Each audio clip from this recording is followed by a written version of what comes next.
Let's just go right to the meat. Yeah, get to Gottlieb. I mean, we love Greg, but we know what Greg says. Right, we know where right, he stands. Right. Okay. Well, I mean, Greg's big thing, I think, was, again, look how many adult smokers have quit using vape. And he's totally right. And statistics, all this information. No doubt. But I think the curveball that Gottlieb threw just kind of negates a lot of that. I'm thinking they don't care. Here, I'll shut up and just play it. Okay? Here, check it out. Gottlieb, welcome to Axios. Thank you so much for joining us. Really appreciate it. What did you think of what you've heard so far? And by the way, I'm glad that you got to meet Brandon and Jacqueline. What have you thought so far? Well, look, we've said all along that we think that e-cigarettes could be a viable alternative for adult smokers and help more people get off combustible tobacco. The issue isn't nicotine that causes all the death and disease from smoking. It's the products of combustion. And if you can migrate more adult smokers off of combustible products, hopefully off of nicotine altogether, and if not, onto nicotine replacement therapy, which is the safest form of nicotine delivery, but perhaps onto e-cigarettes, which we know presumably pose less risk to adults than combusting tobacco, that would be a net public health benefit. The problem is the rising youth use. And what we've said recently, is that unfortunately we think we're going to have to take steps that in order to close the on-ramp to kids, we're going to have to narrow that off-ramp for adults because of what we're seeing in the marketplace. Right for our friends who are joining us on C-SPAN. And you heard him say, we know. Dr. Gottlieb, you're a sock guy. You've got to tell us about these socks. Well, they have skeletons on them, and the New York Times has taken a photo of them and printed it already, so there'll be no media today on these. Your skeleton socks, you bust them out on what occasion? There was no particular occasion, just a bunch of pairs of them. Okay. Dr. Gottlieb, in the United States, sellers of traditional tobacco products have restricted marketing under the master settlement. Why don't e-cigarette manufacturers voluntarily restrict their sales in a similar way? Well, that's one of the things we're looking at. So we're looking at a range of options. We'll be announcing some additional steps that we're going to take probably sometime in November. And the data that we have right now, we have early data from the National Youth Tobacco Survey showing a sharp spike in the use of e-cigarettes by kids. And the data isn't just a rising youth use of e-cigarettes. It's troubling data across the board. So all the trends are turning sharply in the wrong direction, including the number of kids using e-cigarettes for longer durations of time, 20 days or more. So we look at whether or not you report you used the product 20 days or more the last 30 days. That constitutes regular use under the survey. So one of the things we're looking at specifically is whether or not we should change our regulations to address how these products are being sold, particularly being sold online. We have two problems. One is with appeal, they're too appealing to kids, and one is access, they're too accessible to kids. And we think the online portal is one of the reasons why they're accessible. So under 906D4, which is the regulation... Yeah, and notice he's quoting what's already in place. Right. That governs this, which is a portion of statute that governs this, we can promulgate regulations to affect how these are marketed, including the online sales, and potentially close them down. And what are some of the options that you're looking at to restrict online sales? Well, we would have to go through rulemaking, but we could promulgate regulations to address the online sales of these products. Remember, traditional tobacco products can't be sold online. At the time that the original regulations were written governing tobacco, when the Tobacco Center was first stood up, there weren't e-cigarettes being sold online. Not good. So the regulations didn't address online sales of tobacco products because the combustible products weren't being sold that way under the master settlement. So that's one thing that we may have to revisit. The two areas, as I come back to the issues of access and appeal, we're going to have to address both those domains. And on the appeal side, we know that one of the things that makes these products particularly appealing to kids is the flavors, and that's one way that we can quickly address, how many kids are using these products, we believe. It sounds like you're strongly considering prohibiting online sales of e-cigarettes. I wouldn't say we're strongly considering prohibiting them at this point. He said he wouldn't on that, but listen, when it comes to We're flavors. looking at a range of options. That's on the table. We're absolutely looking at whether or not we could go through rulemaking or would go through rulemaking to address that. I think what we need to determine, and we look at our path data, is what are the biggest drivers of the youth use? And are the flavors the biggest driver? We believe they are one of the big drivers, or is it issues of access? And we're going to look at both thgoing domains. If the industry had a choice, do you think that they would give up online sales or flavors? It's an interesting question. I think we're going to ultimately put that question out publicly. Easy. I would rather keep flavors. Sure. I have not had discussions directly with the industry about that yet. And how would you frame that question? The challenge that I put the industry, look, we've been, when we put out our original tobacco plan a year ago, we pushed off the application deadlines for these products. The applications would have been due last August, and they would have potentially had to come off the market as early as next year if they hadn't successfully filed those applications. We consciously made a decision to push off those applications because we saw an opportunity here. But I've been saying all year long that opportunity can't come at the expense of hooking a whole generation of young people on nicotine through these same products. We've seen... Or was it that you got sued? Rising use over the course of the year. There were other surveys, and there was certainly a lot of anecdotal evidence of rising youth use around these products. I don't know that the industry's taken enough steps over the course of the year to try to address this. And now we're at a point where we have data that's definitive data from the National Youth Tobacco Survey that shows us really alarming trends that we cannot allow these to continue. And so what I would say to the tobacco industry is they should start contemplating what actions they're willing to take to dramatically reverse these trends. Okay, so that's... Notice he said tobacco industry. The tobacco industry should, or the e-cigarette industry should look at... See how they did that there? Right. Because he's going to use the rules in place with tobacco. Willing to take. You said that you wouldn't say that that you're strongly considering banning online sales, but it sounds like you might propose that as part of making some sort of deal with the industry. Well, I've already said to the industry, we've invited the main manufacturers into the FDA to have discussions with us about what steps they're willing to take, and we're scheduling those meetings right now. We've reached out to some of them. So I've already said to them they need to contemplate what they're willing to do to address what we've seen. Now, we haven't put all the data out yet. We're going to be putting that out very shortly, sometime in November, the top-line numbers. I think after people see that November, huh? Yeah. And those data, they got to understand why we're so alarmed.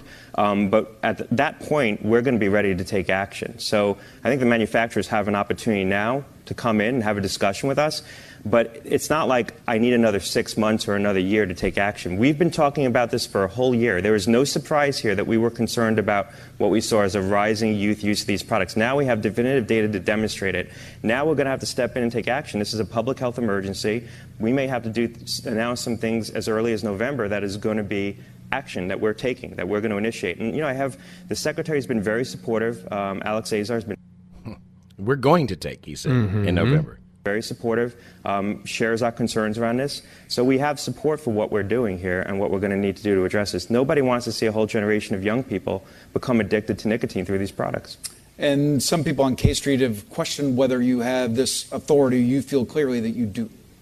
Well, we do. It's very clear that we do have this authority. Look, people can sue, but I think we're acting well within our authority here, both with respect to the flavors as well as looking to promulgate regulations under 9064 to affect how these products are being sold online. And when you say affect sold online, so what is short of... Notice on flavors and on online sales. Banning online sales. It's already in place. What would be a step back from that? Well, we have no regulations that govern how these products are being sold online.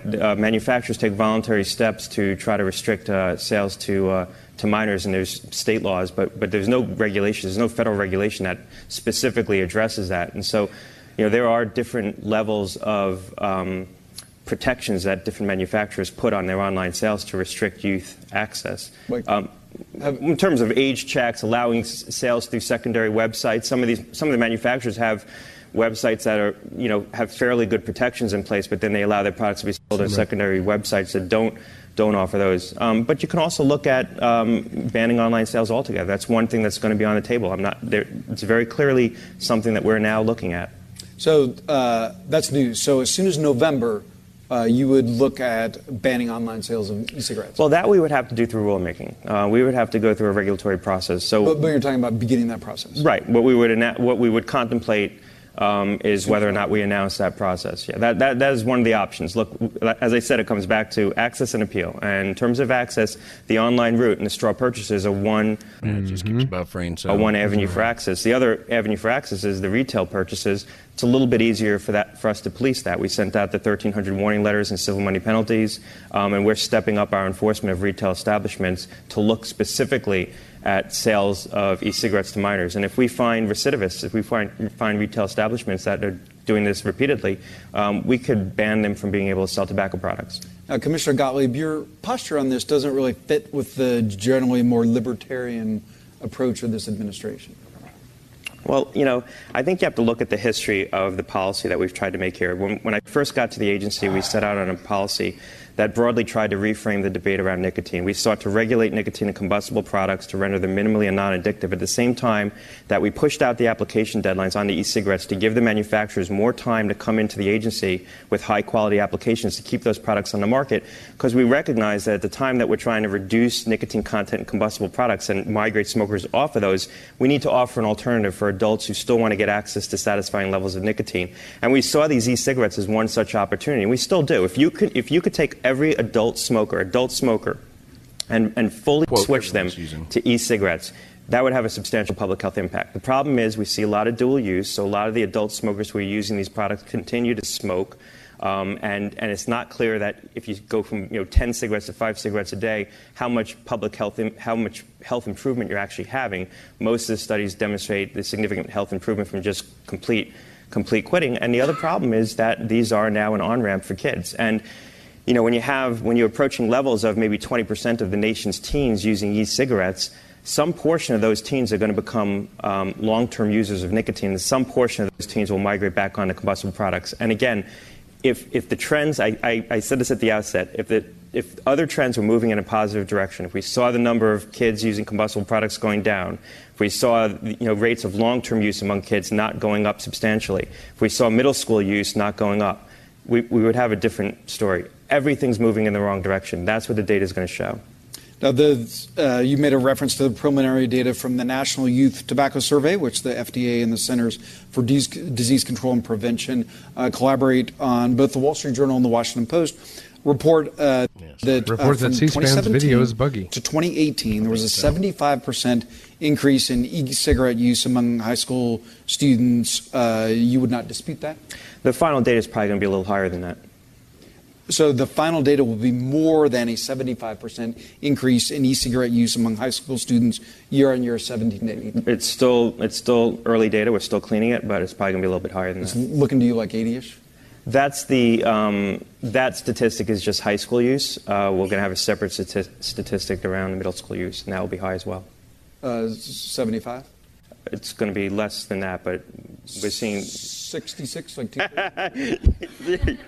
can keep, look between 60 and 70. It's going to be a little bit lower, but the middle school use is above 50. But the middle school use, you're getting closer.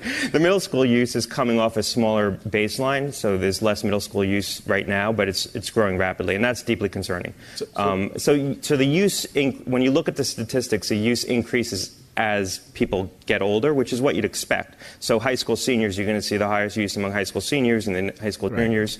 But, the spike is substantial. And remember, this survey, they were in the field with this survey earlier this year. So it's done typically, we would typically get the data sometimes towards the end of the year. We got it earlier this year, but they're in the field earlier, like winter, springtime. So they're going to be back in the field looking at this date, looking at the same survey, January, February next year.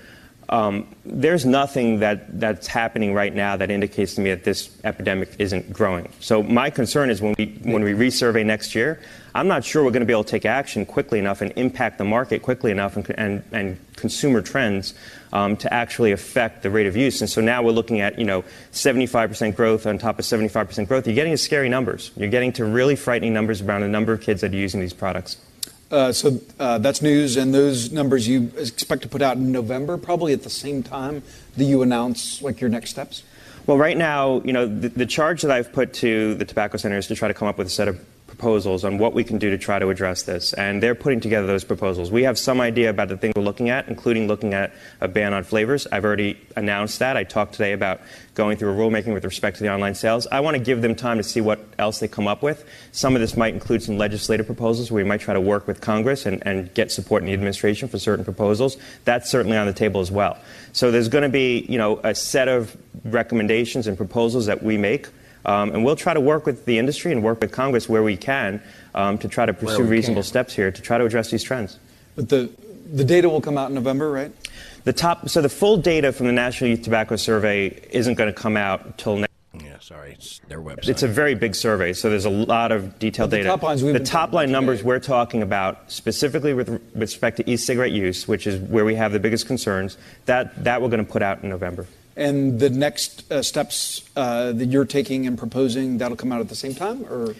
Well, we'll have more to say about what we're going to do with respect to the flavors. Remember, what we could do here is, right now these products are on the market out of an exercise of enforcement discretion, essentially. We can change our policy with respect to our enforcement based on new public health data we have at any time. It's our discretion. Right there. So, this data at any time. Yes, with the new data that they certainly is substantial enough that it could merit us changing our enforcement policy with respect to these products. And what we could do is simply say that for the e-cigarette products, the flavored products need to come into the FDA and file successful applications and be approved by the FDA, demonstrate that they provide a net public health benefit in order to remain on the market. So we could effectively take them off the market, change our enforcement policy with respect to them, and in order to come back on the market, they would have to have successful applications with the agency and demonstrate, as they claim that they do, that they help more adult smokers quit rather than help more kids get onto flavored products. And it sounds like you're strongly considering that. We're strongly considering that. It sounds like it's likely. We're strongly considering it. I want to keep an open mind. I haven't heard from the manufacturers yet. I haven't heard from my own staff yet in a formal setting and had the opportunity to hear all the options. But in terms of addressing the appeal of these products to kids, that is, I think, the most meaningful step we can take. And what we would do effectively is we have a regulation right now that governs the combustible products that allows nicotine-flavored products and menthol-flavored products, and that's from statute. The statute allowed for the menthol-flavored combustible products to remain on the market. What we could simply do is put the newly deemed products, the e-cigarettes, under that same governing regulation. So we would presumably allow tobacco-flavored and menthol-flavored e-cigarettes on the market, take off the other characterizing flavors, which are already banned in combustible products, and require the industry to do what the industry says they believe, which is demonstrate that these provide a net public health benefit, helping more adult smokers quit rather than helping more kids get onto these products. And when will you begin taking those steps? Well, look, we could change our enforcement policy at any point. I think we'd want to contemplate what kind of being cagey about that timeline, huh? Notice we want to give to the industry in terms of letting supply that's currently in the market bleed out of the market and letting manufacturers adjust. So, you would presumably in a setting like this contemplate some period of time. But you could take there's been situations where we've taken immediate action to change an enforcement policy and impose it, immediately on an industry. It depends on the level of public health harm that you're seeing and what the threat is and you're trying to address. But you could begin this process in October? We're definitely, at the point when we release this data and I've had a chance to hear from my staff and hear a formal set of recommendations, we're going to be ready to announce some steps that we're taking at that moment, and then we're going to announce other things that we're looking to pursue. Some of this is going to require, could potentially require rulemaking. It could require working with Congress and the administration looking at legislative options. But there's certainly steps that we could take. And the thing that we can change most immediately without, going through a rulemaking process is our enforcement discretion. Okay, so based on what you said about the data, it sounds like all this flavors begin happening in November? Look, we're going to be putting out some policy in November. And as part of those legislative solutions you mentioned, would you consider asking Congress for additional authority in this area? I don't want to prejudge what my own staff is going to recommend to me, but there are things that we can contemplate with respect to authorities around flavors, looking at the age. The age limit on how old you need to be to buy a tobacco product. There's things that we can contemplate that would require legislation. I don't want to prejudge the outcome of a process that I'm trying to run. The one thing I think that there's broad agreement on inside the agency, and that's why I went out with it at the time that we announced that we had these numbers and we announced the enforcement action, is the flavors. There's agreement inside the agency around the flavors that the flavors are one of the vehicles that's attracting kids to these products. So this is a little hint to your staff. It sounds like asking Congress for additional authorities in this area is something that you like the idea of, certainly would consider. Well, that I would, I'd need to work through my own process, my own administration. So I'm not going to. But it's certainly on the table that one of the options is some additional authorities that we could ask for. penultimate question, Dr. Gottlieb. A couple weeks ago, head of a Kansas City pharmaceutical company told the Financial Times that he had a moral requirement to raise the price of an antibiotic by 400%. You had a very strong statement. After he goes that, on talking more about broadly, some stuff you're here. That's taking pretty new much the actions gist on of it there. prescription drug Right. prices. What's going to be next? Give us Well, there you go. What do you take of that? Before I even give you my 2 cents, what are your thoughts regarding what the doctor just said? Oh yeah, I mean it's exactly what we've been thinking it was going to be. Yeah. You know, He says my administration is in agreement. epidemic. Flavors are the cause of the epidemic. Yeah. And that we are. And notice when it came to online sales, he said, he asked him, would you strongly agree or considering that? He said, no. He said, we're looking into it. He asked, would flavors the same question? He went, yes, we're strongly looking at that. We're in agreement in the administration at that. That's not. Which is, and it's just that leap of logic, you know. It's like, really? What about when all the teens were smoking in the 60s and 70s? Right. You know, was it the flavor of dirt weed tobacco that was just attracting them to epidemic proportions? You know, it's like, no, they're Kids. dumbass kids. That's what dumbass They're eating kids Tide do. Pods. Yeah. Right. You know, we're going to have somebody that met with the FDA. Let's. And coming up here in next break, and actually was there with the FDA.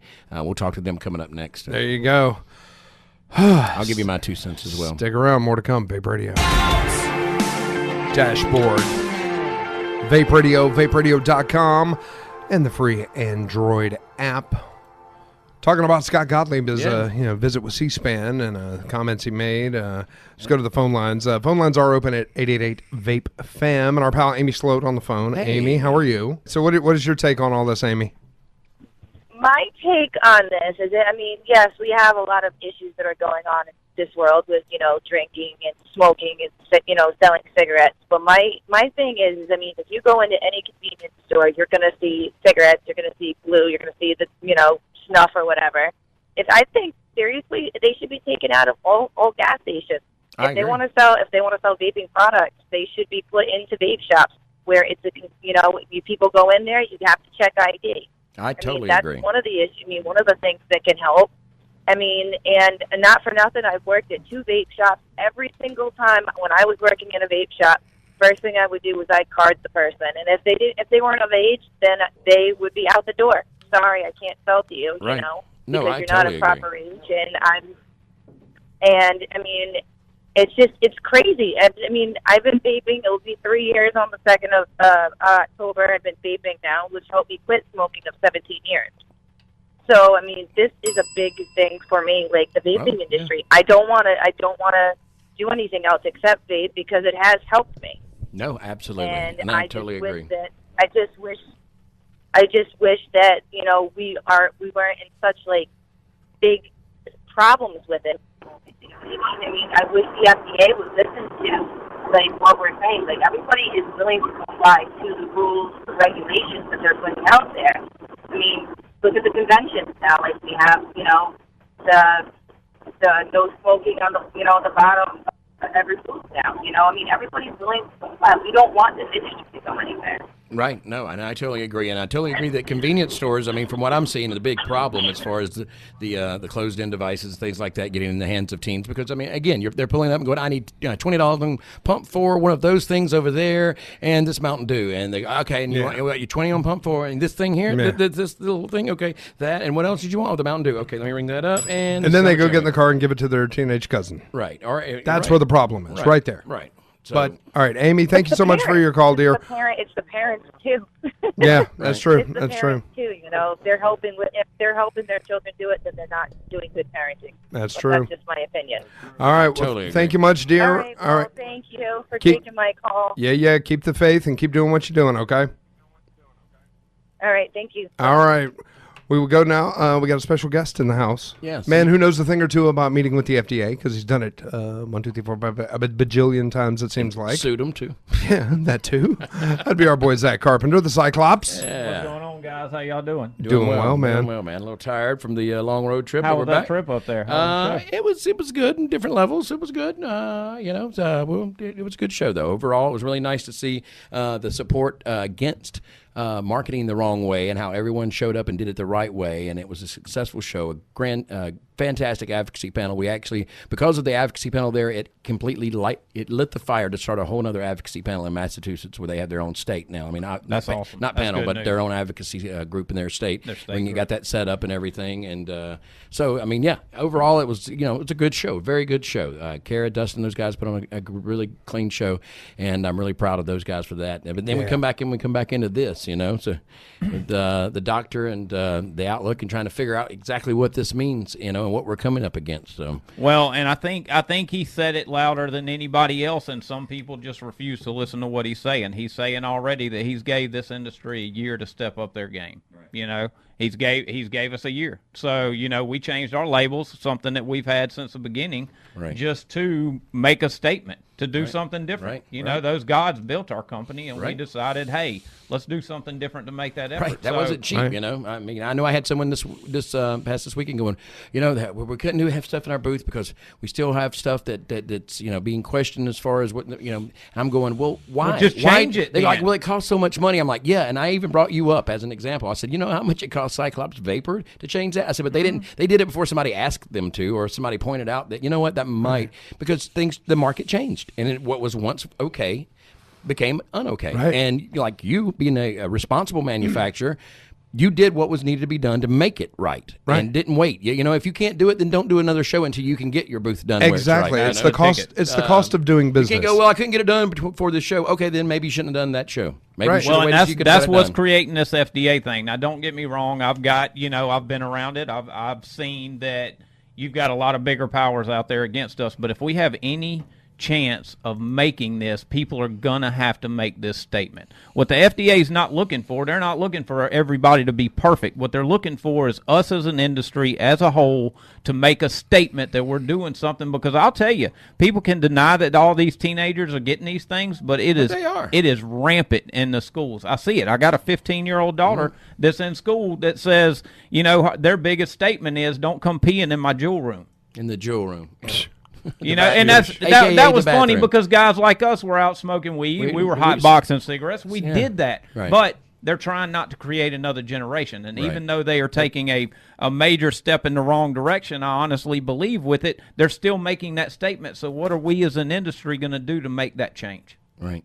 And do we to show them that we care? Do we even have enough time to do something of such? Do you think? I mean, what could you do? I think drastically, if we come up with a plan, just a good marketing plan against teenage vaping and stuff like that, I think we got somewhat of a chance, at least to extend it out a little longer instead of him, because he said, "Look, we don't want to do that, but this is what we're required to do if this industry doesn't step up and do it." Now we know who the big problem players are. We've already discussed that. We already know. Yeah. But I have a shirt with them on it. Anyway, That's true. Well, and I'm discussing closed systems and convenience stores and all that stuff as well. You know, and we've got bad players in our industry, and you guys have been bringing that up the past week. But what we have to do as an industry as a whole is make a statement that we understand that there's a problem out there, and here's what we're trying to do to fix that. Right.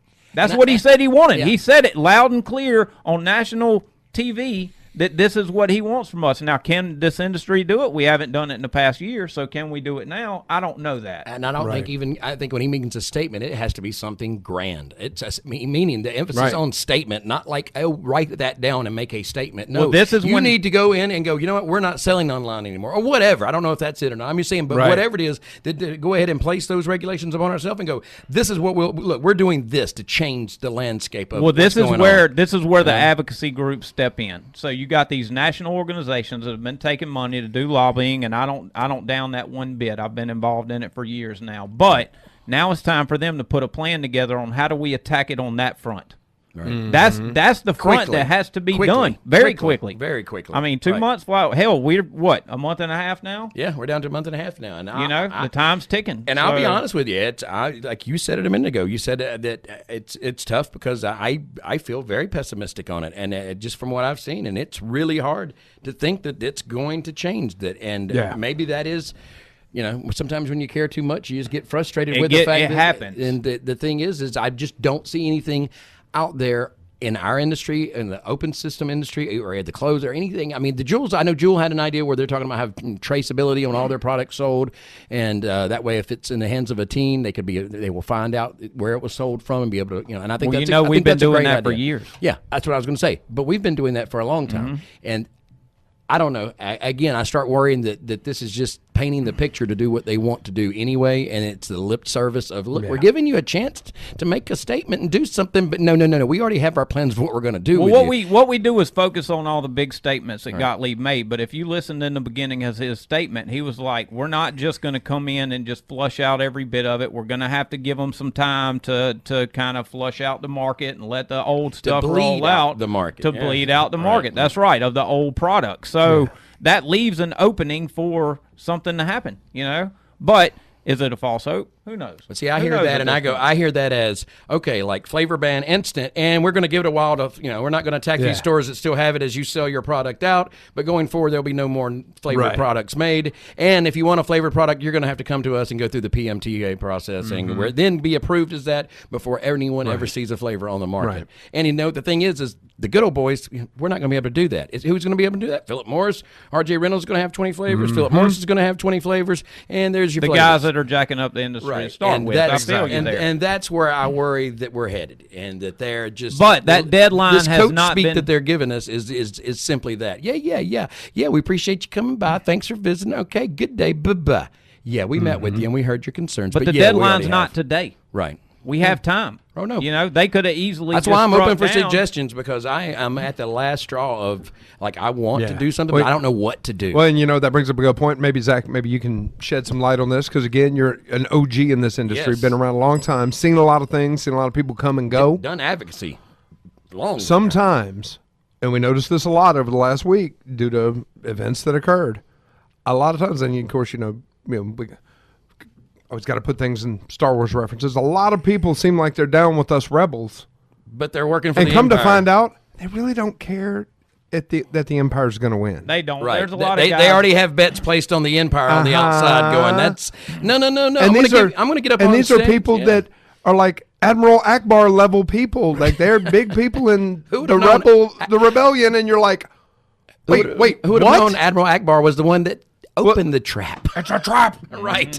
Exactly. But really, you're totally right. And that's where I'm pissed off and discouraged right now. It's the people that I have looked at and been in for a long time. The people you thought you were fighting with. And going, they're not fighting with you. No. Come on. Step right into the gas chamber. It's going to be okay. Exactly. Well, there's a lot of people out there that believe whatever they believe at this point. But me, as a business owner, as a legitimate business owner in this industry, I'm looking at what we can do to succeed in this industry, because flavors play a very big part in what we do. Absolutely. And I think that was something also that I know Greg's response was all based around that and the importance of flavors, getting adult smokers off of combustibles. And I think just shot that down real quick with, that doesn't matter to me. Yeah, we don't care. Yeah, we don't care that it's about that. That doesn't protect the kids. That's great but these kids starting to vape is way bigger of a problem. And notice he keeps using the term epidemic, and that's been placed in the media now for how many weeks? Before we've seen we've seen that campaign, and it being called an epidemic allows him to take immediate action. Yeah. Without having to go through the process, because it's an epidemic with children, and you got children and epidemic in the same sentence. Then how can the public? The public's not going to get in an uproar about that. No, this is the same way when there's an outbreak of bird flu, that they can say it's an epidemic. That gives them martial law. You have no rights. Right. Now. Everybody has to stay home, and or there's a hurricane or something like that they have martial law, curfews, or they can have that power, and that's what they're hoping to have. That's to have carte blanche to do what they need to do. That's right. Well, and I'm a firm believer in deadlines, and now we have a deadline. We have one. So get your shit together, guys. If you're sitting here doing bullshit stuff, get your shit together now, or you ain't gonna be here. You know, none of us will be here. Well, I think, and that's the thing, it's what do we do now? I mean, what do we do? I mean, even on the getting the shit together thing, I know that, like this convention we went to this weekend, there's way more people in this industry that have their shit together than don't at this point, honestly, and that doesn't matter to them. So what do we do about the other guys? Yeah. And I don't think, and they think we're just 3%. So even the other guys of that 3% are a smaller percent. So it's, I don't know. Right. I don't know. Phone lines are open, 1-888 Vape Fam. If you've got any idea, I don't know what to do. I'm game. Well, we've got some calls here. Let's go to this one. Hi, Vape Radio. Who's this? Who's this? That's what I'd like to know. Who the hell is this? Hello, Michael Wittenberg. Hello, dear. How are you? We're in very serious conversation. Yes, we're not making dick jokes today, Michael. So I know. Listen. All right, well, maybe a couple, but weigh in. What do you think? Well, obviously. What do I think? I think that everybody said it exactly the way it's supposed to be said.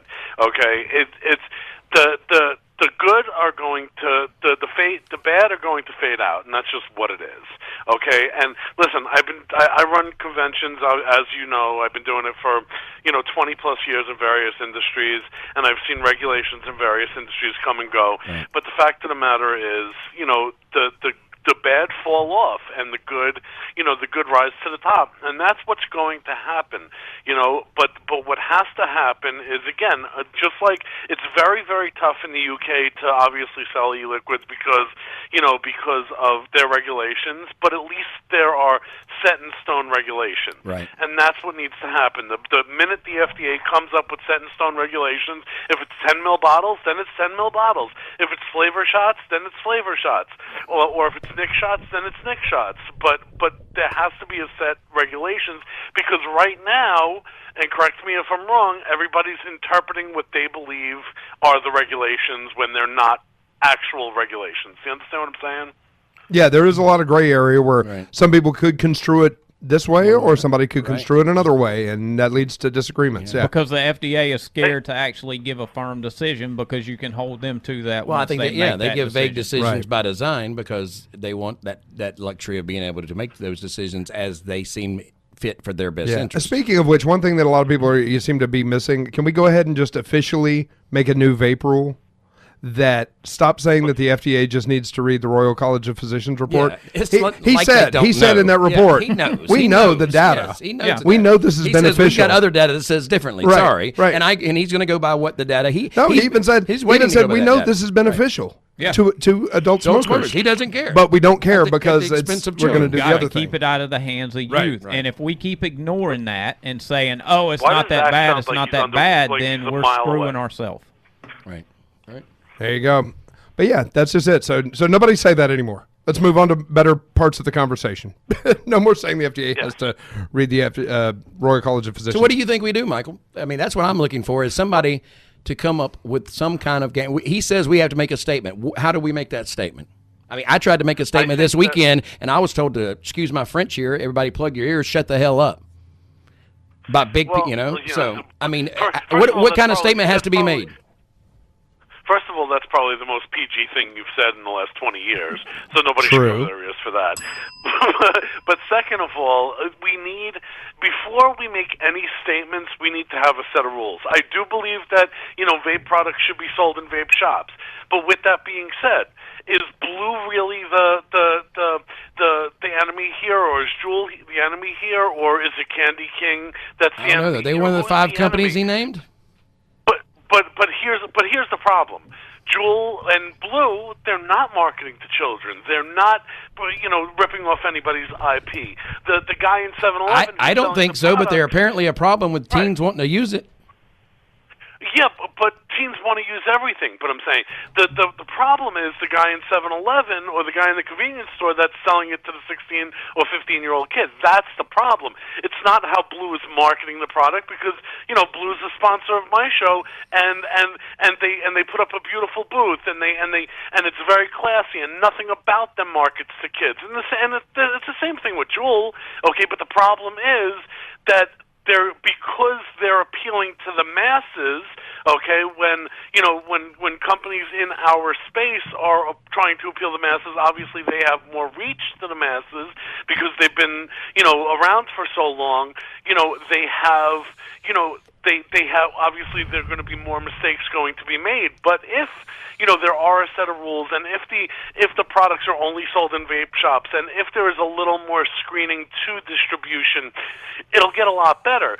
But Nobody's ever going to tell me that there's a corner store in any town USA that, any 15-year-old or 12-year-old kid could go buy their mother a pack of cigarettes, because it still happens to this day.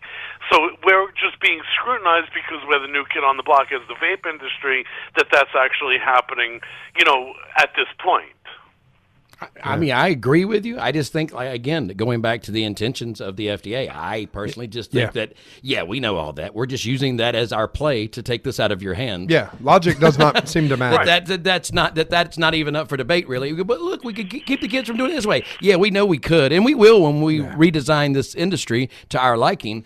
But right now, that's what we're doing, and we're giving you the coach speak to make you think we care while we pull it out of your hands and hand it off. It's absolutely factual. Absolutely 100%.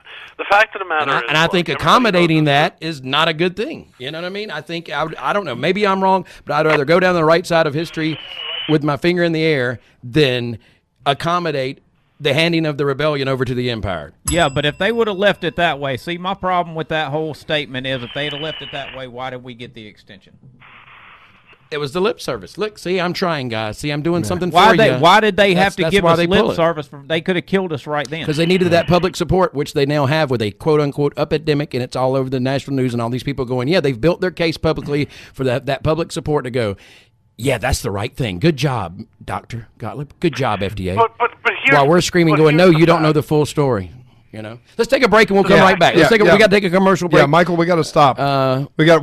People have paid for advertisements, so we got to stop and play the spots, and we'll be right back. So everybody who's hanging on, 888. This wouldn't be possible without these guys, so we need to give them their time. 888 Vape Fam, the number. If you're calling in, you're on hold, just hang the line. We will get to you as soon as we can. Stick around. We got more to come. Vape Radio, vaperadio.com, and Warning, the Android app. This product contains nicotine. Nicotine is an addictive chemical. Vape Radio, vaperadio.com, and the free Android app. We are back talking about getting reaction to Director Scott Gottlieb, Commissioner Scott Gottlieb's statements, and kind of where we're at. Michael Wittenberg, National Vape Expo, on the phone with us. Michael, all right, wrap up what you were saying.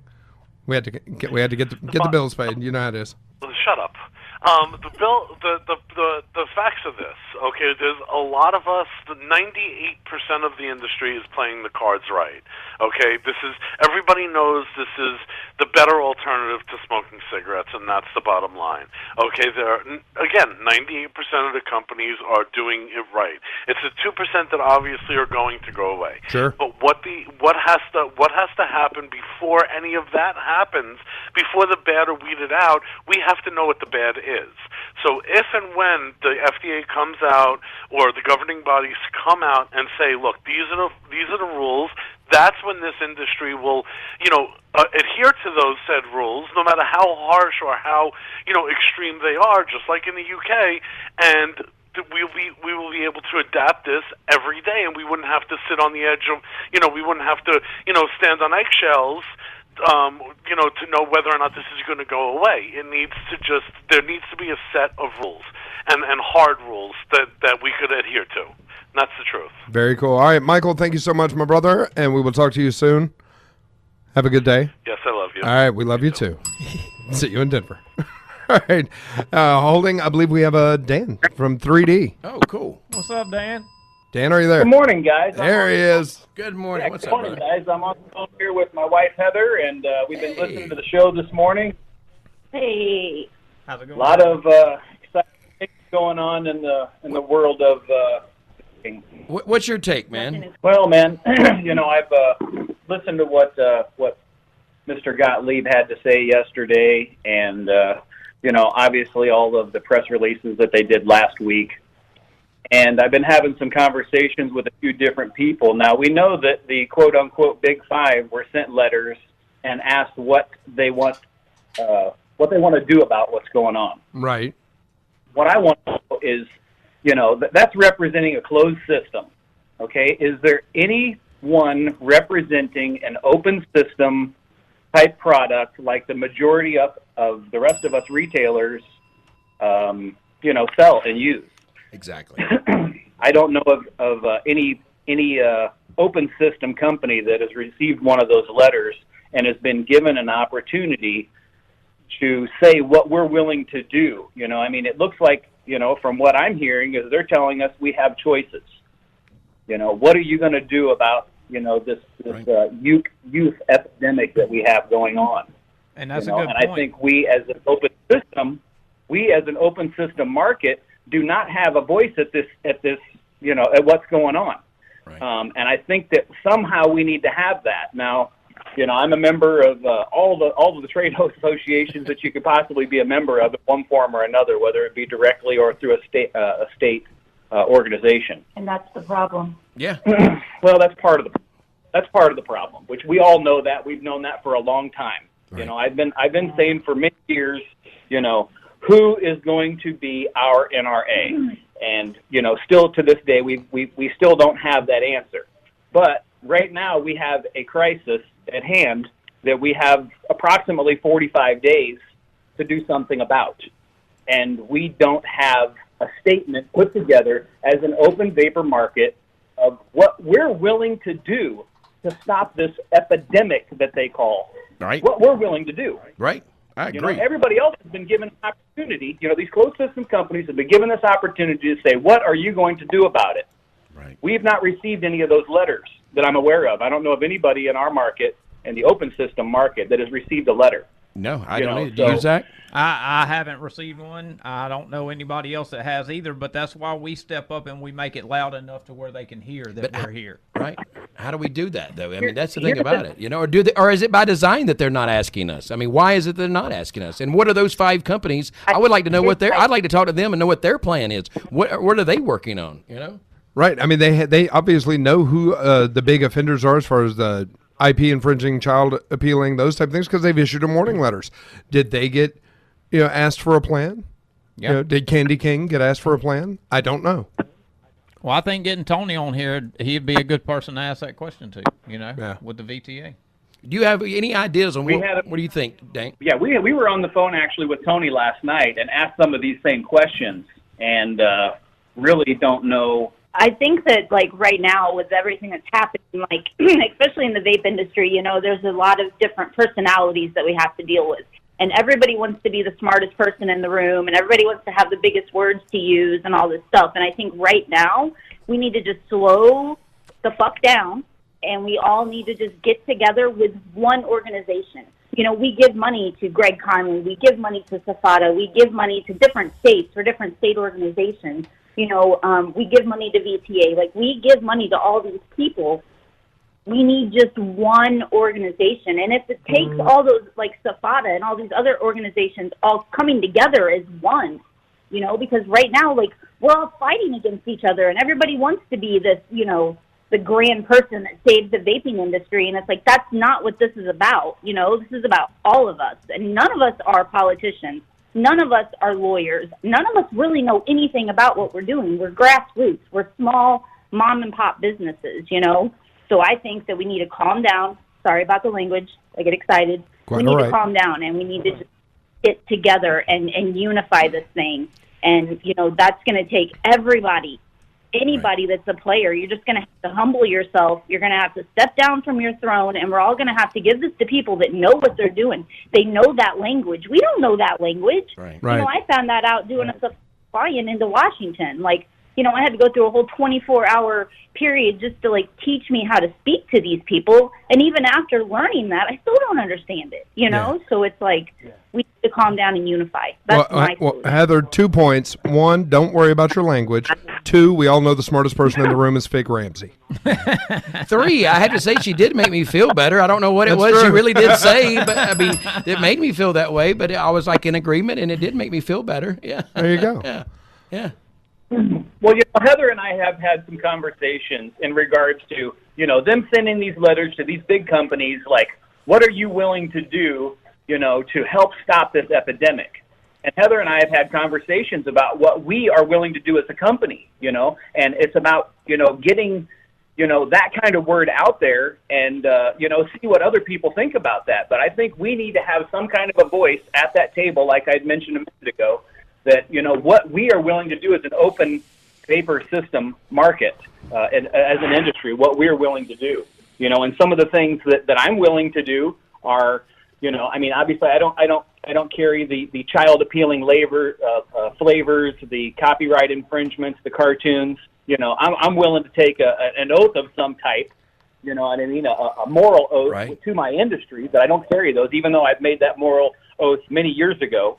And I hate to say this, but I'm willing to shut down my retail website if it comes down to it, if that's what they want to hear. You know, what's important here is that we keep these products available to adults. Right. And if adults are coming into vape shops where they're getting educated on the products, they're getting educated on, the nicotine, the levels that that we recommend for them, and back to, what it was originally like, back in 2012, 13, 14, we didn't have, these products weren't in every gas station across America.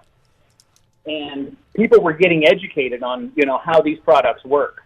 And if it got back to that grassroots effort, and if the people that were involved in this industry back in those days, all got back to, the roots of where we all came from, I believe we'd be in a I totally agree. I totally agree. And I think you're right. I think we need to come to the table with something we're willing to give up and compromise. That's the only way they're going to see that we're really serious. We can't just go, well, hey, tell us the rules and we'll do it whenever you tell us what to do. We know that we need to come up with the rules. We need to show them that we're that proactive, that we're willing to police even if you didn't get involved, which we know they're getting involved, but still we're making those steps that we're going to make this work regardless. Well, and as an industry, we need to quit sitting here ignoring that there is a problem out there, and even though it's not the mass part of our open system stuff that we do, we need to make a statement that says we see there's a problem. What are we going to do about it? Right. Yeah, we may be 3%, but we represent this industry in a much larger sense. Absolutely. Absolutely. Well, I believe we're larger than 3%. They just don't see that because vape shops aren't turning in their information like these other guys are. Right. And that's the professionalism we need from the vape shops to start doing if they're not doing it. That's Amen. what they need to step up. We need those numbers. Right. Thank you, man. Thank you for calling in. Love you guys. Dan, and Heather, thank you for just making me smile and make me something about the tone of her voice just made me feel better. Like, okay, it might be okay now. And you know what? I'm glad after all these years to finally find out how officially to pronounce your name. I've heard your name pronounced Danny, and Dan. And I get lost every time. Now I know. My name is Danny.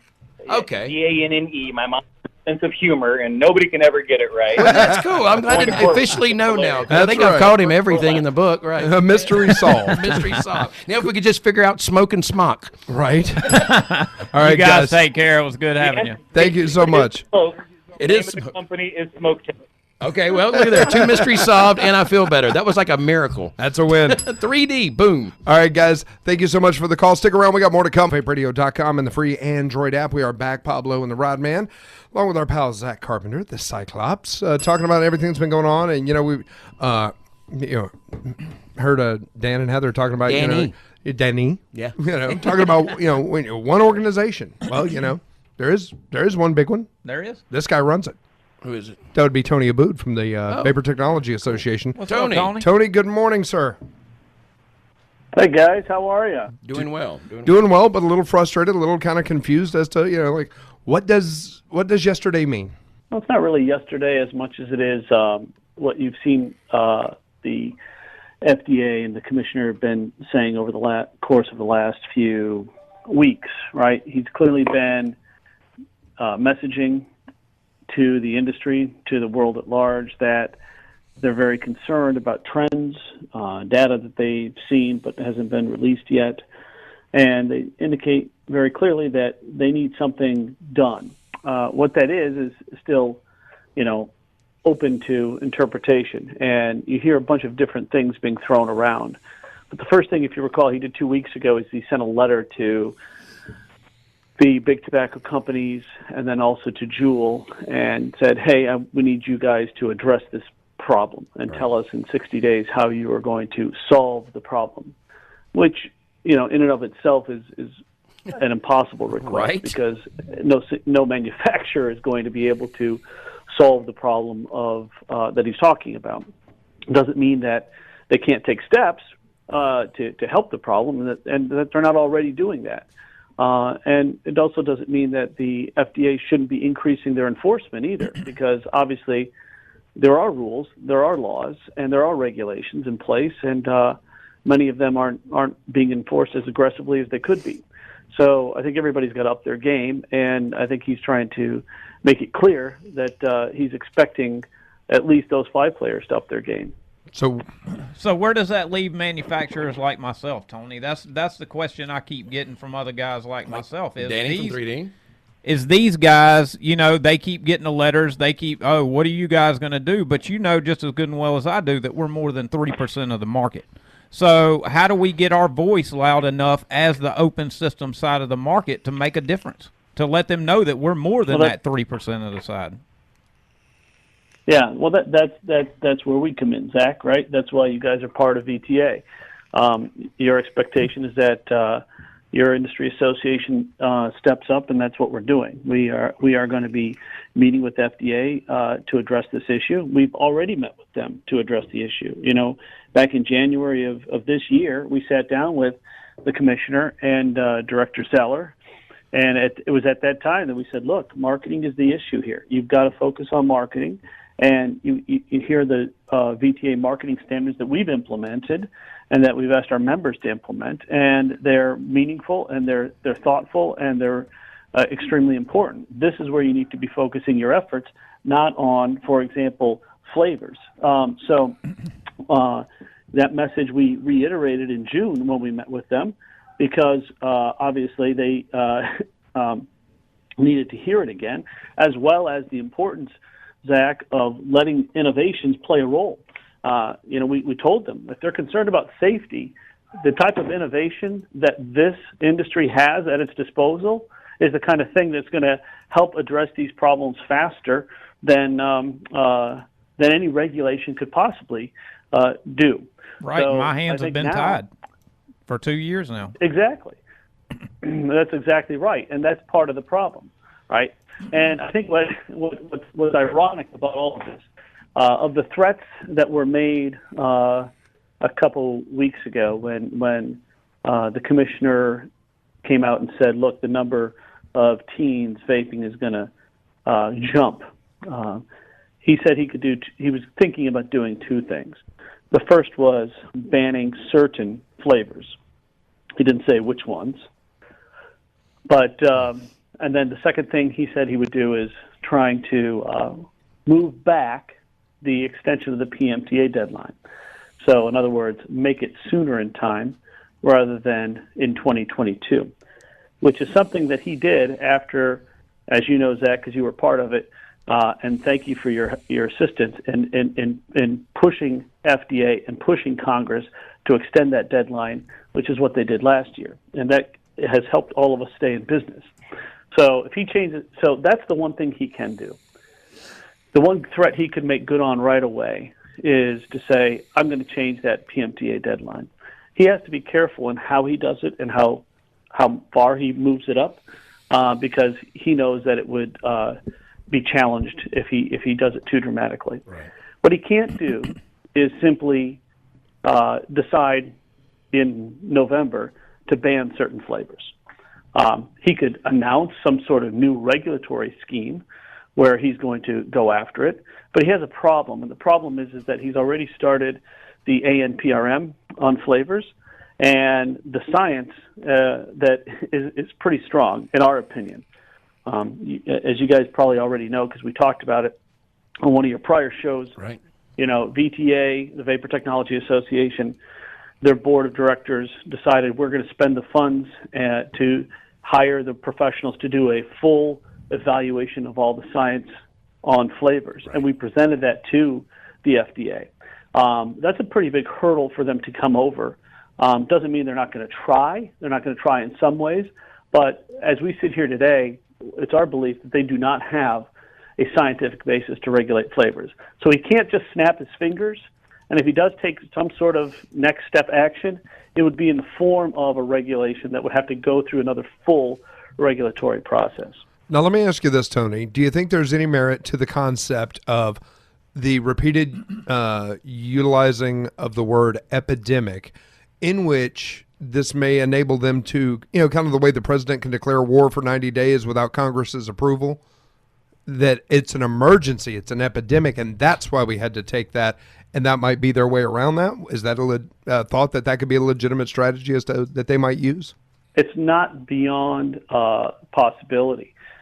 Whether it's legitimate or not would have to be tested. Right. And by that I mean their standard has to be a population level standard, and they have to do a balancing of interests in order to have a basis for executing the recommendation. It might be their political cover, right? It is clearly their political cover, right?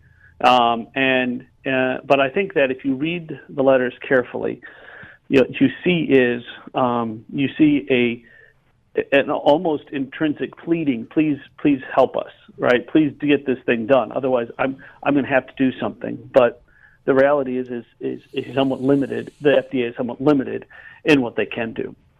Okay.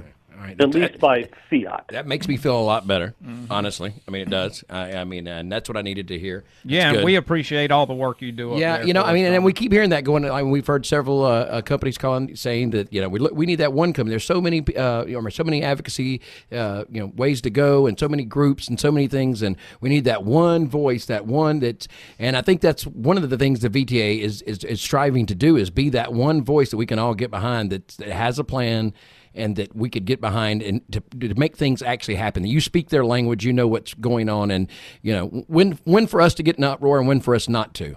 And so that puts a lot of it's just putting a lot of faith in it, and I think that you guys are doing a good job with that. So, well, that's good of you to say. It's hard work. At the end of the day, this is roll your sleeves up and grind it out kind of work, and we are taking even more significant steps that you'll hear about shortly, that are designed specifically to address the issue. But also, I think that we as an industry have to be as much of the solution as we could possibly be, and so it's incumbent upon all of our players, all of our manufacturers, to do things the right way, plain and simple. If you don't have your own marketing standards and you're not sure what the heck you should be doing, and you're a manufacturer, go to our website, download our marketing standards, and apply them to your business. Right. I mean, take some opportunity to use that as a tool to guide you in your process. Because the more examples that we give the opponents of this industry, the harder it is to overcome, because they will throw stuff at us right and left. And they're very good at it. Yeah. Right. I just did a interview on CNBC's Power Lunch on Friday. I don't know if you guys saw that, but we did. That was a good job. You had a situation. Thanks. And you had a situation here where you have opponents of this industry that stand up there and say, "Oh, well, they should have regulated the industry sooner," right? And it sounds as if we're unregulated. Right. And really, what FDA has done is it's tied our hands behind our back. It doesn't let us innovate. It doesn't let us bring new products to market. It doesn't let us bring innovative products to market, especially simple things like you hear, for example, that how kids get access to these devices and they can access liquid nicotine, and that's dangerous. Well, other than the fact that those incidents have declined dramatically after we passed the law in 2015, there's also a piece of low tech that you can put on your devices. Right, the screw top or the childproof caps or the childproof lids, and that's so simple, right? It's not even technological, and it's being sold in Europe. It can't be sold here. Those inconsistencies are things that FDA has to take responsibility for. Right. So we can't keep giving lip service to innovation. They have to actually allow us to innovate and help them solve these problems. I totally agree. And I think, I know I said earlier, I think we as an industry need to come up with some of these things. I mean, where our true positions, and be unified on, where do we stand on some of these things, whether it be online sales or T21 or what have you, and go, you know what, maybe we need to go back and look at some of these things and go, is there something we need to offer up to show that we are making a statement, literally, that we're on their side as far as teens vaping, that we don't want that problem either. What are your thoughts on that? Do you think we need to, at this point, to be proactive in that kind of sense, or do you think we need to let the plan that we have already in place? I don't know. What do you think? I think that we need to, first of all, continue to push the agenda that we've laid out in terms of marketing standards and limiting access to kids. Number one. Number two, I think we need to push for innovation as well, because there are innovative technologies that can help address this issue, but they will never come to play until the FDA does a job and lets us do them. Number three, I think we have to get FDA to focus on enforcing at the right part of the problem. Retail sales, and I said this on Power Lunch the other day, retail sales account for only 15%, according to the government's numbers, of the way in which teens are getting access to vapor products. The same thing is true for alcohol. The same thing is true for tobacco. Right. So what we do know is that going in and doing repetitive stings on store owners, sure, that's one way to do it, but you're only targeting 15% of the problem. Right. Social sources is where the real problem is, and they need to be thinking about how are they going to do stings on social sources, because it's that guy or a gal that's standing outside of the store that's willing to take the bucks and go inside and do something that's illegal. They're the ones that are making the cheap buck here. They're the ones that are violating the law and contributing to decay, if that's what you want to call it. Right. You know, but for all the retail store owners where they do stings and they say, no, we're not selling to you, they're not heralded at all. Right. But it's this percentage, and it's still the smallest segment of the problem. So we need FDA to focus on that as well as focus on the bad marketing, which is exactly what we told them back in almost now 1 year ago in January. Right. Yes. Yep, I agree. So the last thing, sorry, Rod, No. you asked about the big picture stuff. Right. Yes, we can think about big picture stuff. You can think about all those issues. But, you know, we have to have an overarching agenda. If somebody walks in and says, oh, you know what, we're going to give away this for that, well, that's not a strategy. Right. Because I guarantee you could give away the farm, and the other side will say that's not enough. Right. No, you're right. That's just it. Give them an edge. And you're totally right. That's probably why I lost in divorce court twice. So yeah. Certainly, yeah. I mean, I'm just saying. I tend to. Yeah, that's the reason I wanted to ask. That's why you needed a guy like Tony Abboud to represent. That's why we need the VTA and Tony. Exactly. So, no, we appreciate your time this morning, man. And like I said, it's just trying to decipher and digest what does this mean and where do we go from here. I know a lot of people are feeling, you know, like, again, it's a dimmer of hope a little bit when we hear messages like this. And I think that a lot of people are asking, you know, we need one central group, you know, and I think the VTA could possibly be what we need to do this, to make this happen. And I appreciate your hard work, and Jake and everybody involved. Amy did a great job this weekend in Indiana. Absolutely. And all right, man. Between Heather and Tony, I feel a little better now. Well, good. Well, we got more calls to come. Again, Thanks, Tony Abboud, VTA, thank you for your time, brother. Any last words? And I will say right at the end, we appreciate your guys' leadership on this issue and getting the word out.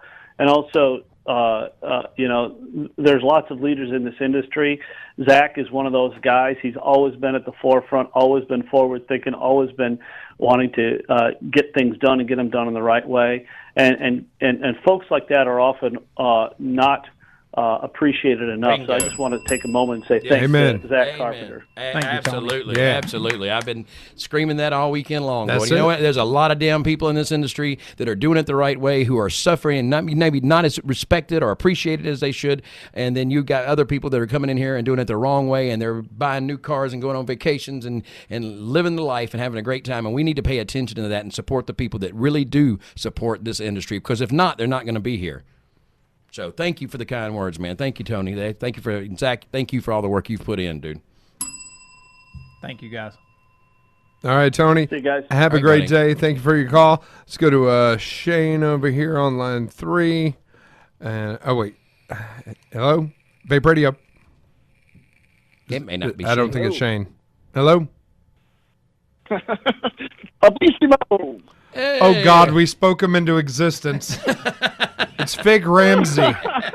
Oh, God. What's up, gentlemen? What's up, Fig? What's happening, Figgy? He's awake early enough to hear our show. I'm proud of him. Right? That makes me feel happy, too. Now Fig made me feel better. Fig, what's your take on all this? State groups. You got a man. Well, I love and respect all he is, but Zach, I tell you, I just absolutely love and adore that man and everything that he's done. And one of the things that Tony mentioned was forward thinking. Right. We need some local thinking too, with some forward thinking aspects involved. Now, one of the things that I'm not hearing people say is that what happens when these federal actions take hold and they come out onto the scene, they start advertising and putting these press releases, everything rolls downhill. Right. It does. Our states are going to pick up these messages. They already and are. Then they're going to use it on us. We're seeing it in the state of Alabama right now. There are already cities starting to implement some of the things just off of what Gottlieb's put out. So we're looking at that in Coleman and Hoover. Alabama. Yep, Hoover, Alabama. Yep, we have to be up there, coming up there pretty soon. This Just week, let some people know. Yeah. No, you're right, Fig. And one of the most damaging things, in my opinion, is so often folks put all their eggs in one basket. Well, if federal, wins, then, we're dead. If we beat federal, then we're alive. Well, guys, we need all of it. If Montgomery bans vaping, you're fucked in Montgomery. Right. So what about all those smokers in Montgomery? Right? No, absolutely. Absolutely. I think the states are critical because I think that's where those chips start to fall and that federal platform starts to weaken if the states aren't involved and aren't proactive as well. And those are the legs to the table that we have to, we need to hold it up and to keep it together. And you're totally right. The state and local is where it starts. And it's tough, though. So each state, so we've looked at that and finances, and I know VTA is doing a big plan on helping these states build their state organizations. We've been blessed in the state of Alabama. We have got an amazing board here. It's been put together for almost 5 years now. I've been a part of that since the beginning, and we're in good shape in the state of Alabama. We need more help always, but there are a lot of states that don't have that help. They can't even afford to pay their bills or lobbyists. Just this weekend, we saw the state of Massachusetts is getting its own state advocacy group. Because the advocacy, the panel that we had there this weekend in Indiana, some people from that state, from Massachusetts were there, and they decided to start their own group, and we got them set up, everything. James Jarvis, Frank K. Hall, those guys are helping them every way they can, getting it all put together. Yeah. And the Milford Vapes crew. Yeah. So shout out to them for being the leaders in Massachusetts, and that's what we need to see more of, I think. Yep. Well, here's where we are. We really, we have a lot of people that like to extol their business virtues and their business prowess. Well, why aren't we looking at protecting our industry with a business sense? Right. Develop a 5-star program where at the top of that, we have a VTA. That's their job. Right. Federal. But then the states, then the shops and manufacturers and smaller distros. I do believe the larger distros should be a part of VTA. Absolutely. And then we get down to the vapors, consumers, and the smokers. If we really, truly want to be successful, we support those smokers, our shops, by supporting the state groups where we do business. Right. And then, those state groups, I guarantee you, if VTA is stepping out of line and not doing something right by Alabama, guarantee you that Stacy and Zach and Rob and those guys, they're going to let Tony know. Right. Oh, That's their job. Oh, yeah. Yeah, you're right. So we don't have to be the smartest guys in the room. No.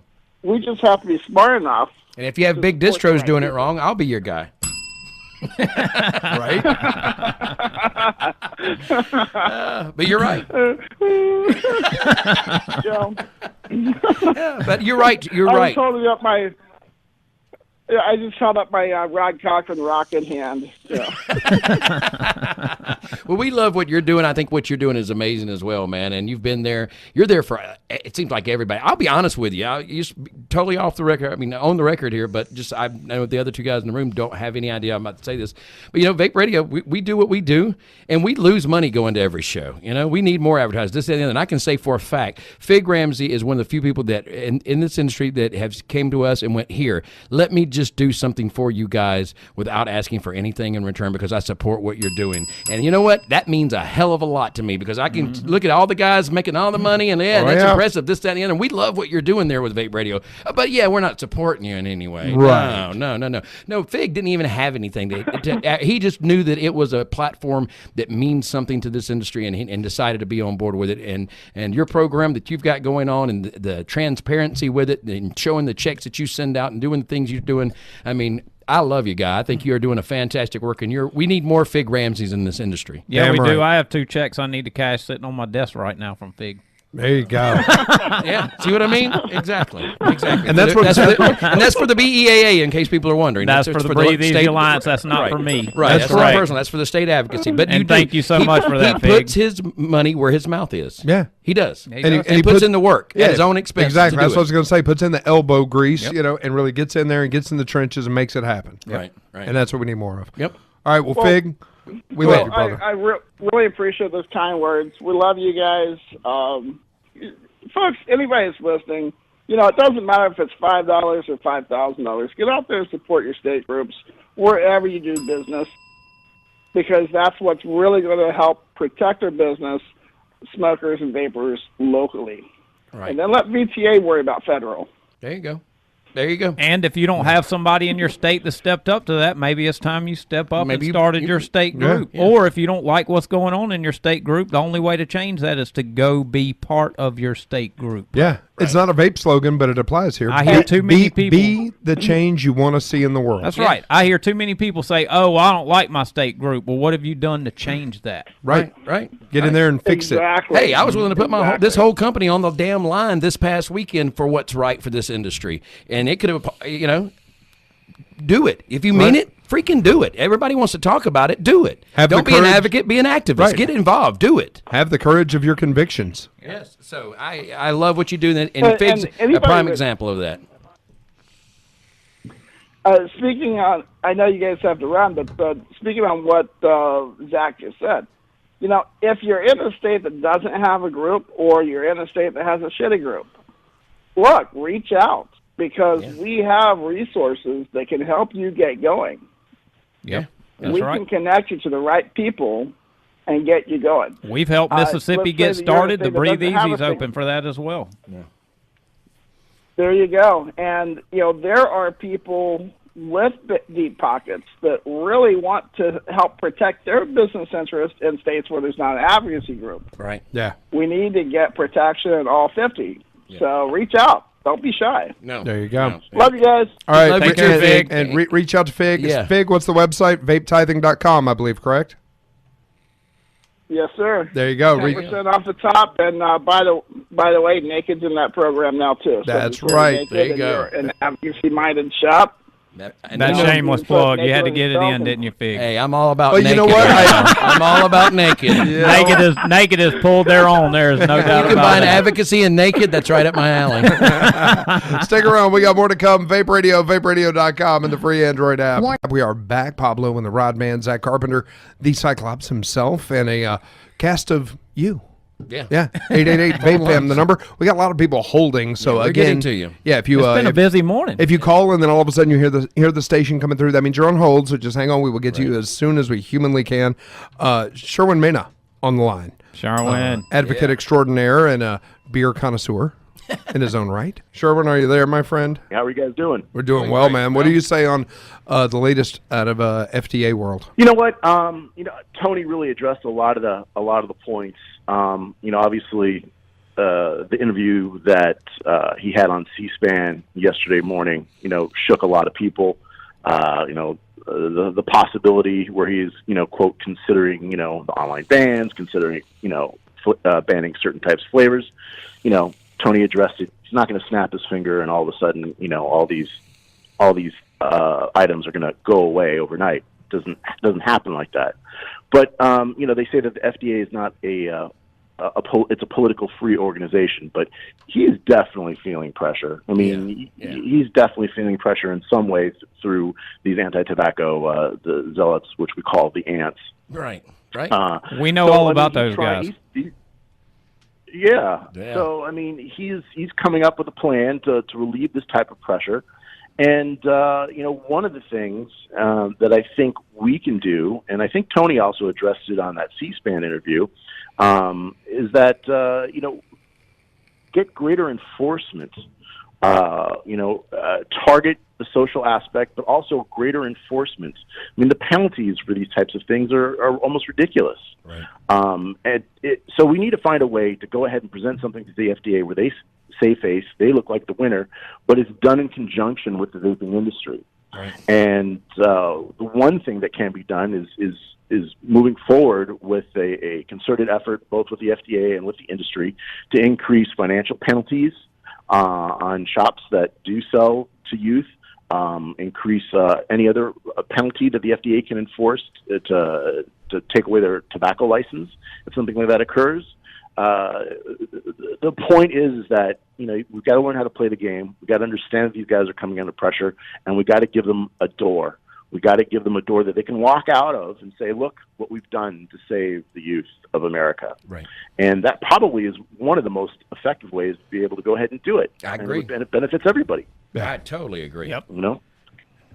I totally agree, man. And I think another aspect of that is the PR battle. I think we need to address that we're getting our asses kicked in, because I think the PR battle, they're kicking our ass, and we have a great PR within our industry. It's outside of our industry where we need the PR. And right now, I mean, they're painting we're the devil that have hooked all these kids on nicotine with these new electronic super devices, and we're an epidemic. And I think that we really need to push back in that medium and go forward with a PR campaign that accurately reflects what we're doing, why we're doing it, and who we are, because we're not those systems that kids are sitting around juuling in the bathroom with, in the jewel room. We're not those guys. We're the guys in the vape shops that they may think, oh, wow, I don't know anything about those guys. It's a big cloudy building on the end of the strip mall with a bunch of guys hanging out all night long. No, but we're doing something here. We're helping convert smokers. We need to get those messages out to the mainstream public. Right. I think that's one of the fronts that we're lacking in, is the PR side for the public as far as vaping goes, because they're just lumping us all in together and going, yep, it's those juuling guys. They're all the devil. Yep. And we have left that battleground wide open for the Truth Initiative. That's right. The entire time vape has been a thing, they have had that domain all to themselves with catchy little PSAs, with interesting graphics, pitching their story. How about we do that? We pool our money and we get some PSAs out there. PR campaign. Right. Yep. Yeah, and I think we're getting to that stage. I mean, we got to understand that this is a very, very young industry. I mean, only until the past year have we seen these larger corporations coming together through VTA, funding not only lobbyists, but hopefully a PAC in the future, and a PR firm as well, which VTA has hired. So time is not on our side, but I do believe that we are going to see more manufacturers coming in, doing what they need to fund the defense for this industry. So it is coming. I do believe it needs to, obviously everyone wants to have it happen faster than it's happening now, but I do believe that it is coming. We are seeing it. I mean, the things that were proposed recently, I think were extremely beneficial to the industry that VTA is proposing in helping fund state organizations that really need it or are in trouble. I mean, when have you ever seen anything like that happen for the first time? And this is because large manufacturers who have grown because of this industry are finally realizing that they need to pony up and defend this industry financially. Right. And we're seeing that. So I do believe that there is hope. Time is not on our side, but it is coming. As far as addressing these issues that were addressed to these large, the big six, they call them, they weren't addressed to us. I don't think we need to address it. It's up for them to go ahead and address it. The only thing we need to do is push our narrative as to what our industry is doing and make sure that it's protected. The ability that the FDA has, like I said, is not going to be something that happens overnight if they move too fast. I mean, these big six will definitely go ahead and pursue legal action, including VTA as well. And do you really think that, Juul, Views, Mark 10, Blue, all those large manufacturers are quaking in their feet when they got those letters? No, they're not. Not at all. No. They know how to play the game, and they understand that this is just nothing more than chest thumping and posturing by the FDA. Yeah, that's all this is.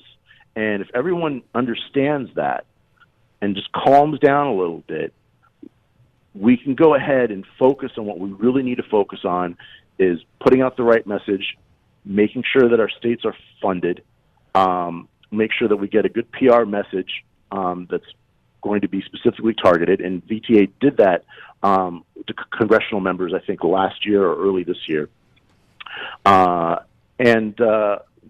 Just secure this industry in a smart way. We're not as big as the large tobacco companies, but we have to be efficient in how we use our money. And hopefully, from what I understand, they're also VTA is going to be forming a political action committee, which I think is essential for any mature industry.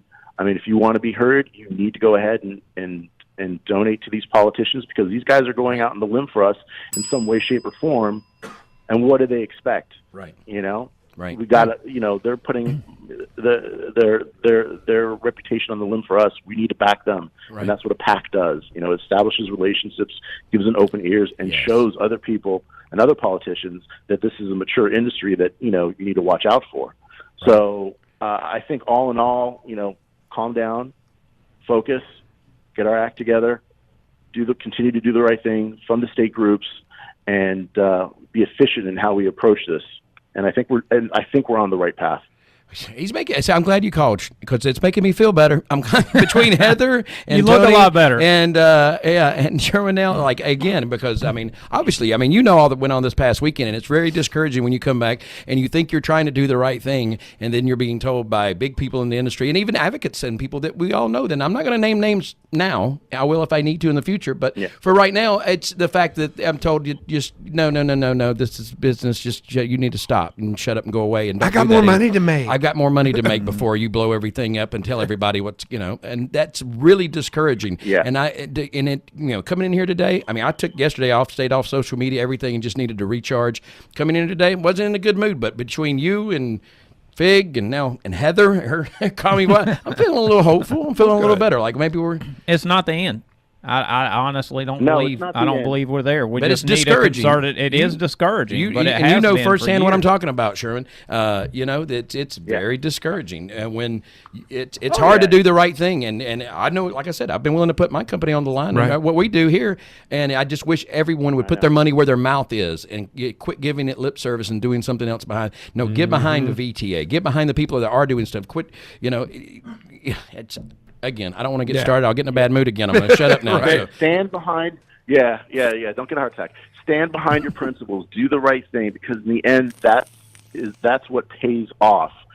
It's a reflection of your actions, not on your words. And when people ultimately see that, it reflects throughout the industry, and it gives everyone hope. So by doing the right thing is never easy. Yeah, it can be disillusioning. Yeah, you can go ahead and you can want to pull your hair out. But guess what? Who sleeps better at night? Well, my girlfriend's 16 years younger than Ed Boland, so I think I do.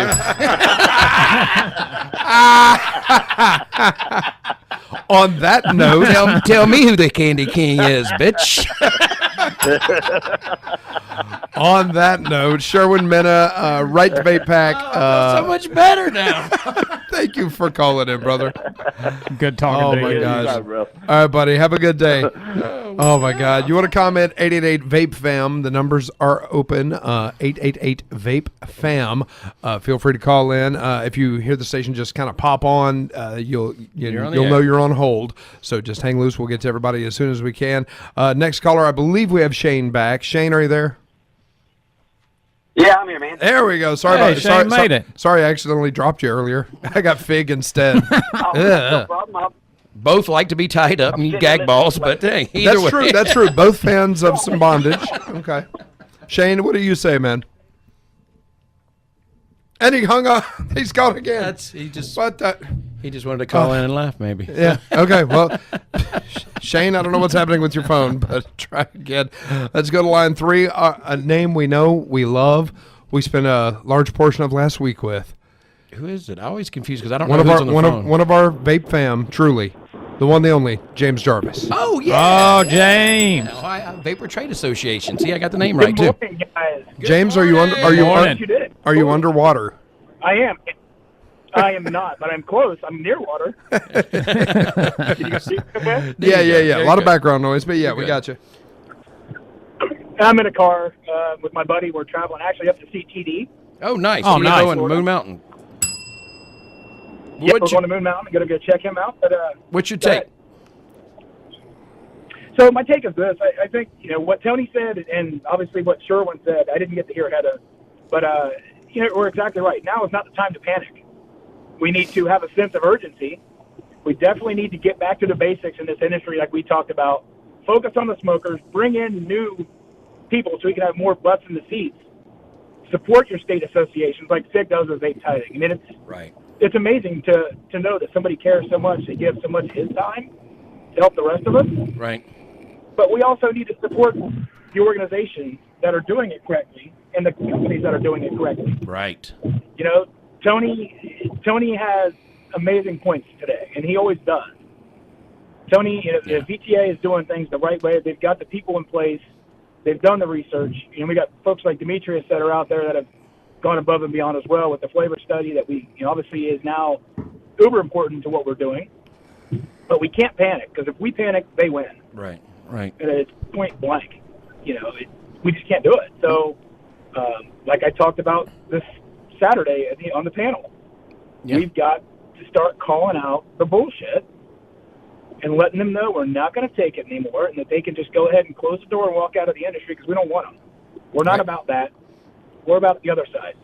And the backlash that I know I received, I don't know about you, but you and I both went off kind of this weekend on the advocacy panel, and we kind of drew the line in the sand. This is where the show's it stops being accepted and it starts being called out. And Midwest did such a fantastic job of that. Dustin, his mom, and Kara standing their ground, and you and I stood up for that. And I know I caught a lot of back flack and was surprised by the people that came from. But the thing is it just if it's right. It's right. If it's wrong, it's wrong.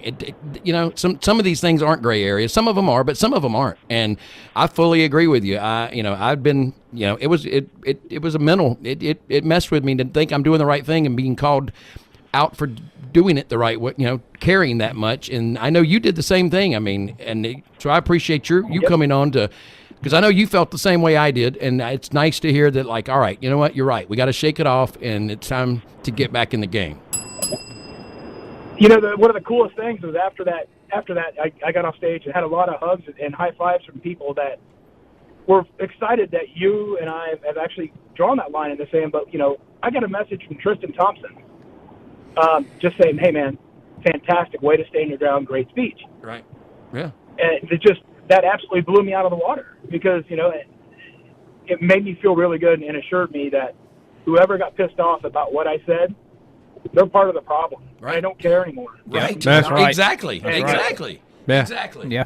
Yeah, it's like that. If you think this song is about you, it probably is. Yeah, I mean, if you're not going to help us get the water out of the boat, well, then you know what? Maybe you don't need to be in the boat. Your ass can swim. Right. It's time to go. Exactly. Go back to selling cigarettes.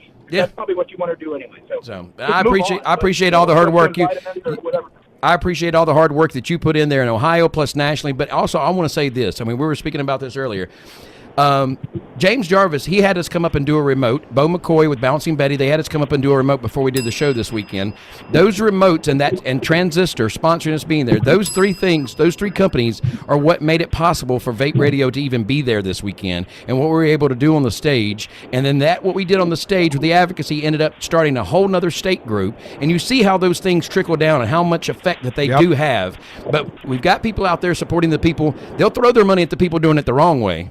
But the people doing it the right way, it's really, that's what needs to happen. And I just thank you to you, James, for you helping sponsor us being there and us doing the remote at your shop. I don't know if it was beneficial for you or not personally, but I can tell you for a fact that it was beneficial because it made changes not only in the industry, it made an impact on the industry, but it also made an impact with the whole state of Massachusetts being able to now have an state advocacy group. So thank you to you, James Jarvis, for what you did personally this weekend that changed a lot of things and helped a lot of people that are smokers out there that don't even know they're going to need your help yet.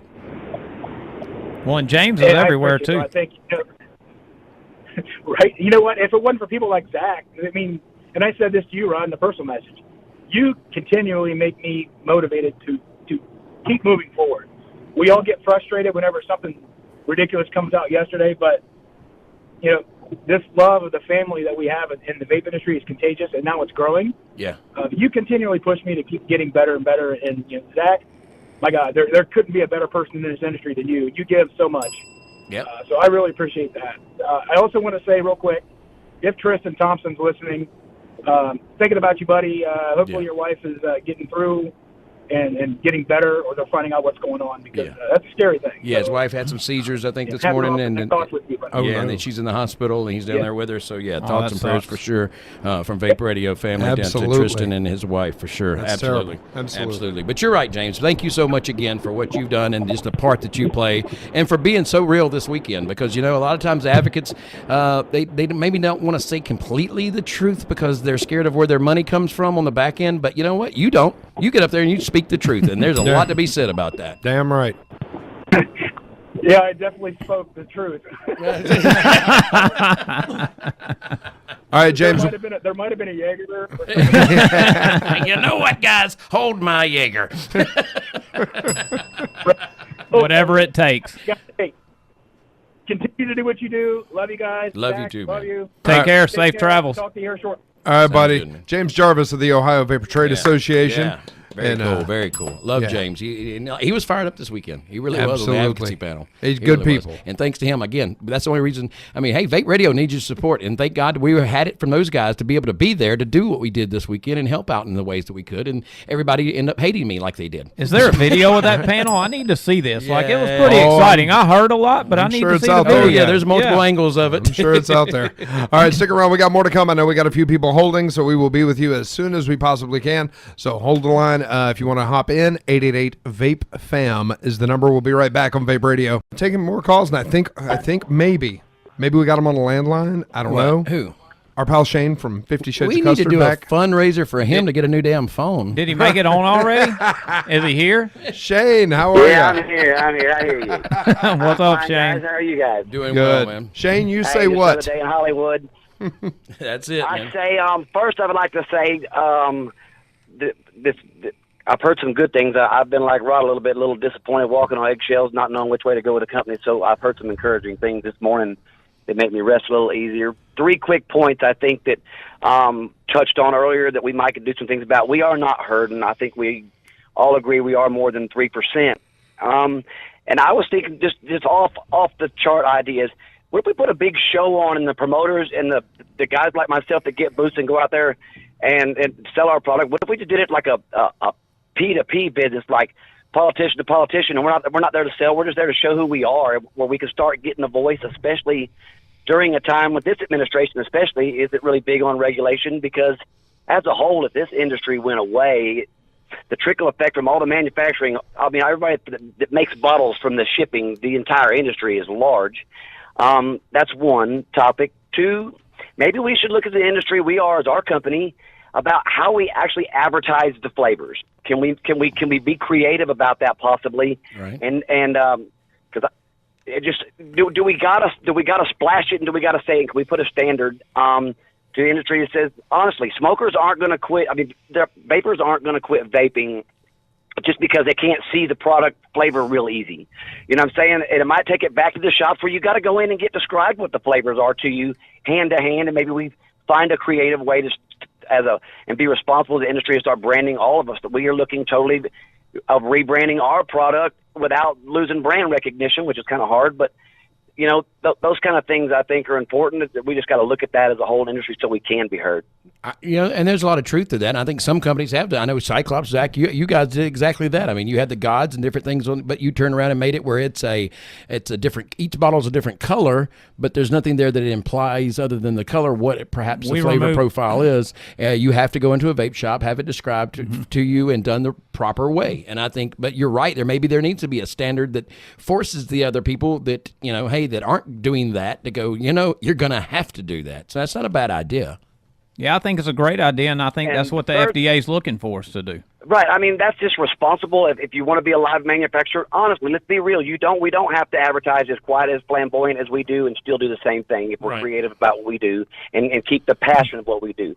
But I found some disturbing stuff over the weekend and the week, and I've done some local investigation. I'm trying to find out the real scoop on where teens are getting a lot of this stuff on, man. And I was really shocked to find out the levels of security that you can purchase these devices on a wholesale amount. I went to a teen football game and seen 18-year-olds selling jewels at the game that they're purchasing online by 100 at a time with little to nothing to be able to have what you so-called wholesale account. So I think we need to take a deep look at where you're able to get these products and how strict we are about it. We're changing all of our structure. Our retail sites basically shut down without going through a strenuous thing to get to it. Just because we don't want to be part of the problem, we want to make sure no teens are getting it. And I think we all got to start doing some investigation. It is that social stuff, but literally 18-year-olds can just go online in places I found and make up an IEN number and not even no identification, nothing, and get a registered wholesale account in 5 minutes and purchase 100 products. See, and that should just not happen. That is ridiculous. That is ridiculous. You know what? Give me a list of who those come. I would love to talk about those. You know what? I've got a few songs I could play for them. Right. Because that department has a lot of work to do as well. You've got your good players in there like Giant Vapes and those guys. Like they've got their stuff locked down. Right. They've been in this industry for a long time and care about it. And then you also have your other guys that are just running it in the ground because there's money coming in. Right. Right. I mean, you'd think at a bare minimal, you'd have to at least be able to verify a place of business and a business license and an EIN number and show that you're an established retailer. And I like a 5-star system. When we start calling out bad actors, man. And if we want to protect us, it's enough time. I mean, I know we're all family, but at some point, some people are just like y'all said for the money, and we gotta stand on a side. Right. One way or the other. I know for us, we've pissed some vendors off just by the documents that we make them sign and the information we make them send us, just proving that they're a legitimate, vapor store or business before we even sell to them. Right. Yeah. Yeah, you do. Yeah. And I'll be the elephant in the room to talk about it. These kids aren't addicted to these jewels because of the flavor, and I'm not down anybody because there's a lot of terrific flavor out there that outstand that. Yeah. So it's the nicotine they're after, and I'm watching it with my own eyes. I want to get a buzz, just like I smoked tomato leaves when I was in middle school. They're getting the head high, and that's correct. So we got to really start talking about as an industry, where is that line at? Where we as people that have B2Bs and mom and pops, we know the proper way to. You don't need them kind of nick. I mean, we know how to do these things, but we may have. I agree on some levels at high nick on 3-pack day smokers, people that have been smoking 40 years. Those things do make the process a lot easier in transition. Right. But we have to ask ourselves, do we got to work a little bit harder in transition and to help the situation not become a problem? Teams, where's that line at? And I think we got to have that discussion. You're absolutely right. I totally agree with you because obviously, like Zach said earlier, it's come to the problem. Well, you know what? It looks like it is a problem. Yeah. I mean, when they're calling it the jewel room at school, we've got to figure out something that we can do to attract smokers, adults, but not attract children. Right. Yeah. And of course, then that leads right to the classic problem of. Nobody's ever been able to solve that problem. So how do we innovate to do that. Well, it's not going to fix it. The thing is we as an industry need to step up and say, hey, we're working towards fixing that problem. Right. We're being proactive. We're not waiting and going, okay, well, when you send us down the rules from Mount High, we're going to follow them just to the letter that we need to be compliant. That's what saying we need rules. Right. We need to say that we have literally. No, that's not good enough. No, right. They want to see us being proactive, going, no. We're going to do this that's good enough for the rules, but then we're going to go beyond that, too, because we agree with you. We do not want teens vaping. Ticket right there. That's the difference right there. I mean, I know we had earlier, we get the rules, and then we follow the rules. Well, that's just the bare minimum, okay? Right. You know what I mean? No. That's like having a girlfriend and going, just don't cheat on me. Well, no, I need that, but I need some other shit, too. And what rules has the government put that you're happy with? Honestly, what rule has the government ever put on us that you're like, oh, I'm glad they did that? Caps. Oh, no. I'm talking about over everything. In general. Yeah, I mean, there's. Oh no, I agree 100%. Yeah, because so why don't we step up and do it ourselves and not allow them to make those decisions for us? Because we always know the government makes the greatest decisions. Right. Yeah, right. I'd just like to point out here the government can't pave roads half the time. Right. Yeah, they take 3 years to pave roads. That's right. No, you're right, though. But I do think we need to address it. Brick and mortars. Right, and I think we do need to address it, that there is a problem and that we've got to be proacting and showing that we're, I don't think we can solve the problem in 60 days, but I think we can damn sure show the FDA that we're concerned about it as well as them, and that we're taking proactive steps to show them that we are not okay with the teen vaping and we're out to stop it as well. That's the key. Yeah, and I think that's what we've got to find out what to do to make that happen. We could be part of the solution at the end of the day. We're not going to fix it, but we can damn sure be part of the solution. There you go. All right, Shane, we appreciate your comments, brother. Hey, man, y'all have a good one, man. I love it. All right, man. Glad your cell phone held on that go around. Yeah, 50 Shades of Custard. Check him out. Good stuff. Have a good one, Shane. Let's go on to line 5. Another of our favorite people in vape. Who? The biggest sweetheart you know. Who? Lulu. Oh, Lulu is the biggest sweetheart we know. Absolutely. What up, Lou? She brought us care bags with Tootsie Rolls and candy. She cooked for us. Food. I don't even want to hear that. I missed out on that whole situation. We got stuffed peppers. We got presents, candy. That's BS. Yes. I'm going to tell you that. Lulu, I'll let you know the address here if you need to ship me any. I don't think a stuffed bell pepper will taste quite as well. But, yes, it was delicious. It really was. Lulu, what do you say, my dear? How are you guys today? Doing well. Very wonderful. That's good. So hello to all my vape fans. I'm listening to you guys' program like always, and I'm really positive. I'm trying to stay positive like you guys are, with everything that's going on with the vape industry. But there are some points that you guys did forget about, like what happened over there in Indiana. I was there personally. All of the booths that I saw, they looked very professional. I did like the new labeling on the products that I saw there. Yeah. And also on their banners and stuff like that. That was really good. The IDing of going inside, before, you get your ticket, you get ID'd, and if you didn't have it, then, you're gone, you're out of there. That's very important. Yes. But you guys did forget to announce, because I probably did hear it, but I probably forgot the number, how much money was raised for the advocacy during the... yes. Oh, when we did the advocacy panel? How much money was raised for Indiana? Indiana Smoke-Free, yeah. I think it was. I know we raised like $1,600 just from individual consumers, and I think one of the vendors kicked in like another $5,000. I know for a fact, and I know like he just came up and quietly did it, but I'm gonna give him a shout out. And I don't know his name. The guy with the beard and the glasses from Mr. Salty came up, dropped $500 in. Yeah, so it was miniature Mike Runchie. Nice. Yeah, he looked kind of like a mini Mike Runchie. I thought that's who he was getting at to start with. Yeah, a little miniature hill giant. Yeah. So props to them for putting in. Yeah, and I think it was $1,600, something in that ballpark. Which the consumers did that, and then the vendors added on to it, and it shot it up to around $6,000 and something. I do believe at the end. That's good. Oh wow! They had like one big vendor put in a big large amount that's awesome. That kicked in. I'm not sure of those numbers out, but yeah, it was a lot. We raised a lot. I can guarantee you. So, but to get Amy Narnia on the phone to verify verify that. Yeah, we'll find out exactly.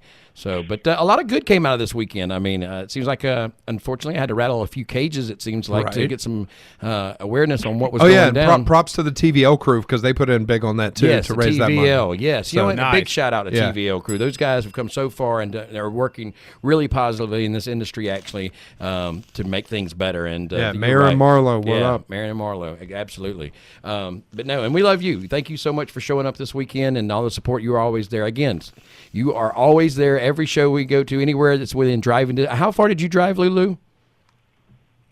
I drove 5 hours. 5 hours with a hot food, home-cooked food, just to come hang out with Vape Fam. That right there, that's commitment there. Just to see my other Vape family, too, because you guys are my Vape family. Thank you so much. But no, you're right. We raised some good money, and we did a lot of good things that did happen this weekend, and I think we don't need to let those be forgotten just in the course of the FDA's latest, shenanigans, if you will. So absolutely. True on that. Always stay positive, guys. Indeed. I feel much better now, I have to say. Yeah. No. Lulu always brightens a day. Yes, she does. Rhino Vapes. Y'all go check her out, and if you're in Ohio. That's right. Yeah, she got great, what was that, stuffed bell peppers. Man, yeah. God. And, of course, Tootsie Rolls. Tootsie Rolls. You gotta have some candy. Tootsie Rolls. Yeah, can't forget the first time I met Lulu in person was in Cleveland, right? And I'm getting ready to do the advocacy panel. She comes up to me and she's like, "Here," and she hands me a Tootsie Roll. Me not thinking, I throw it in my mouth and so. Then Rod, it's time for the advocacy panel. They hand me a microphone and shove me up on stage with Senator Gibbons, or the guy running Gibbons was running for office, and I've got a mouthful of Tootsie Roll, and I'm just advocacy and thanks to Gibbons, and you should vote for him. Well, you know what? Lulu's a prime example of what we should be doing. Be more about actual candy, not candy. Yeah, flavored. Yes, pimping candy king. Yeah, exactly. Bring us actual candy. Right. Thank you, Lulu. Lulu, have a great day, sweetheart. Take care. You guys are welcome. All right, you guys too. Talk to you soon. All right, let's go to Stephen over on line one. Stephen's been holding a long time. Stephen, are you there? Yes, I am. All right, Stephen, what do you say? I'm thinking that me and my fiance came up with an idea for the people who sell online. Yeah. And I think they should have a ID check. Yeah. Where they type in their state and their ID number before they're allowed either access to the website or to buy. Gotcha. Yeah, a lot of them have some form of ID check. Most online retailers have that at this point. If they're legitimate, they have it. Yeah, if they're even halfway I would tell legitimate. you right now, if you go to a website that sells e-liquid and they don't have that already in place, then there's your cue right there. There's your sign, as they say in the South. So that's right. You need to just go the other way because they're obviously not caring enough about this industry to do it the right way to begin with. Yeah, and maybe it should be something more stringent, like a ID scanning system that can verify that that's an actual ID. The problem is, who is the human using that ID? Well, age checker's been good for us as a company. Yeah. So. Right. And honestly, I'm starting to worry just with the talk, and I may be wrong here, but with the talk that online may be one of those things that we just have to go. It may have to be a sacrificial lamb. Yeah, we've got to do something proactive and make a statement. I think that's something that would definitely. I don't know. I'm not the expert on it, but I will let Tony decide that. Right. Yeah. All right, Stephen. Thank you, though. You're right. That's a good suggestion, man. Maybe with some more stringent online endeavors. All right, thanks, guys. I highly appreciate what you guys do and everything. Thank you, brother. Stephen, we man. appreciate you, man. Appreciate you listening, man. We really do, man. So many calls, man. All right, thank you for your call, Stephen. Let's go to line 3. Hi, Vape Radio. Who's this? This is Bo McCoy. Wait. Are you talking about the Bo McCoy of Bouncing Betty? Did I turn down this call a while ago because I was on the radio? Sorry. Ooh, sick burn. He's calling to catch up with you now. What's up, Big Bo in the house? Actually, I was calling to talk to Zach about that whole snub thing. Actually, I was calling because what we decided to do this morning, after hearing Gottlieb's diatribe yesterday, was we locked down Bouncing Betty. You can't buy online from Bouncing Betty right now any retail product unless you'd already previously been registered on our site, and then we're going to create a new back-end screening set. Authorization type method, which we haven't even come up with yet. So this is our way of just saying, hey, guys, if we can do it, you can do it. lock your shit down so that people can't get in. Make it where it's super tight, almost like Fort Knox. Yeah. You know what? If your customers really love you enough, they'll go through that extra back-end step to get into the site to purchase. We've also, I don't know if I had a chance to make this clear what we did at the local level at our stores. Yeah. But if a teenager comes in our store and tries to buy, and we recognize that they were BSing us, we are taking a screen capture off of our security camera, and we're cataloging those. And our local police chief told us if we get a frequent flyer who's trying to come in that way, and we report them, the next time they come in, we're just to pick up the phone, and they're going to roll an officer to our location. They're going to pick them up for criminal trespass. Nice. Because the local officer said to us, he said the law is set up to enforce, not prevent. But when someone is routinely trying to break a law, they are now breaking the law of criminal trespass. And he said he would have no problem making a really big show of that one teenager who decided to be that frequent Set an example. Make an example out of them. Yep. See, and that's a great example of a responsible retailer working proactively. Front line, being proactive. Right, reaching out to local law enforcement and saying, here's an idea. Can we make this work? Yeah, we're on your Good side. job, Bo. Right. Well, we've done all that kind of just at our local level, what we can do. I consider myself an advocate, but an activist. So I don't like to sit around and talk about what we can do. I like to go around and actually do shit that I can do right now to make a difference. So what we can do today is we lock down everything. You cannot buy something from Bouncing Betty online from either a retail site or a wholesale site unless you've either A, already been established as a customer, and or B, you request it from here on out, and we're going to do additional screenings. But beyond that, when we actually sell a product to anyone, we ship it with adult signature required. Yeah. Every product that ever leaves our we're going to warehouse have to do that. is adult signature required. Yeah. So, and we've actually gotten some negative feedback about it because a little mama over here, 40 years old, bought the product and she had to go down to the post office to pick it up because she didn't get it intercepted at her house or whatever. She didn't get the card or whatever. So yeah, we caught some flack off of that stuff, but we would rather catch flack and reduce maybe 5 or 10% of our online sales than to accidentally sell it to that one person who then turns around and is vaping in the kids the bathroom of the high school. Right. We're just not I agree. So I totally agree. I'm all about catching flack. Absolutely. Well, here's the thing. Here's the things that we can do, and we've done those, and we're hoping that others will follow suit and do what they can do. And if what we're saying is it might not work, what we just said might not work for the next retailer, but it works for us. So that little bit of helpful knowledge, we just pass it along, and somebody else can try what they can do. Yeah, there you go. No, absolutely. I think Good every job, vape Bo. shop should do that. Honestly, that's the front line. Where those, and I think that's the difference between a vape shop and a convenience store. What they can offer is somebody there diligently knowledgeable, working in the best interest of the vape community, the vapor, the vape consumer, and everyone. And that's what we're missing at the convenience store level, and that's where a lot of these things are slipping through, and it's just another sell for those guys. Yeah, I know a lot of companies have already kind of taken the measure of, and obviously this wouldn't work for like online distros doing retail, but a lot of companies have just said, we're not going to do retail sales on our website anymore. Our website will basically be a menu, and here's what all our flavors are, and here's all of our products. And you can then go to your local vape shop and pick it up. Check it out brick there. And mortars that way too. Right, and that way you eliminate your liability right there. Right. Of saying, well, they didn't order it directly from us. Yeah. And maybe that's a route that some people need to take. Some people that won't work for. But And one last thing, if you guys don't mind me punching this in there, we've kind of taken a personal position from Bouncing Betty and our nostalgic wholesale is that we're going to join any state's local association that we're doing business in. So we joined Indiana's on Monday when we came back. Yes. There you go. See there? Yeah, that's something every manufacturer can be a part of. Right, and should. Absolutely should. You're making money in that state. You need to make sure that's just protecting your own. I mean, what common sense does it take? I mean, I know you're doing it for the right thing, but I'm saying even the people who don't care about doing the right thing going, hello, you make money out of the state. Why would you not protect that golden goose and let it and help nurture it and get a little less profits to make sure it's done right and continues as opposed to just going, screw it, I don't care about that. And now we can't sell in Indiana. Right. You know, you could have kept making money there. Right. So, I mean, it's even a common sense thing. But I also want to give you credit. Again, I mentioned it to James because of Bouncing Betty. Your shop's there. We came and did a remote at your shop. Fantastic shop there in Chillicothe, Ohio. I mean, just a really nice shop. Coffee machines. I mean, I could live in that shop. It even had Mark Stevens in it. Yeah, and Mark Stevens, that was the downside. But well, I wasn't going to bring that up.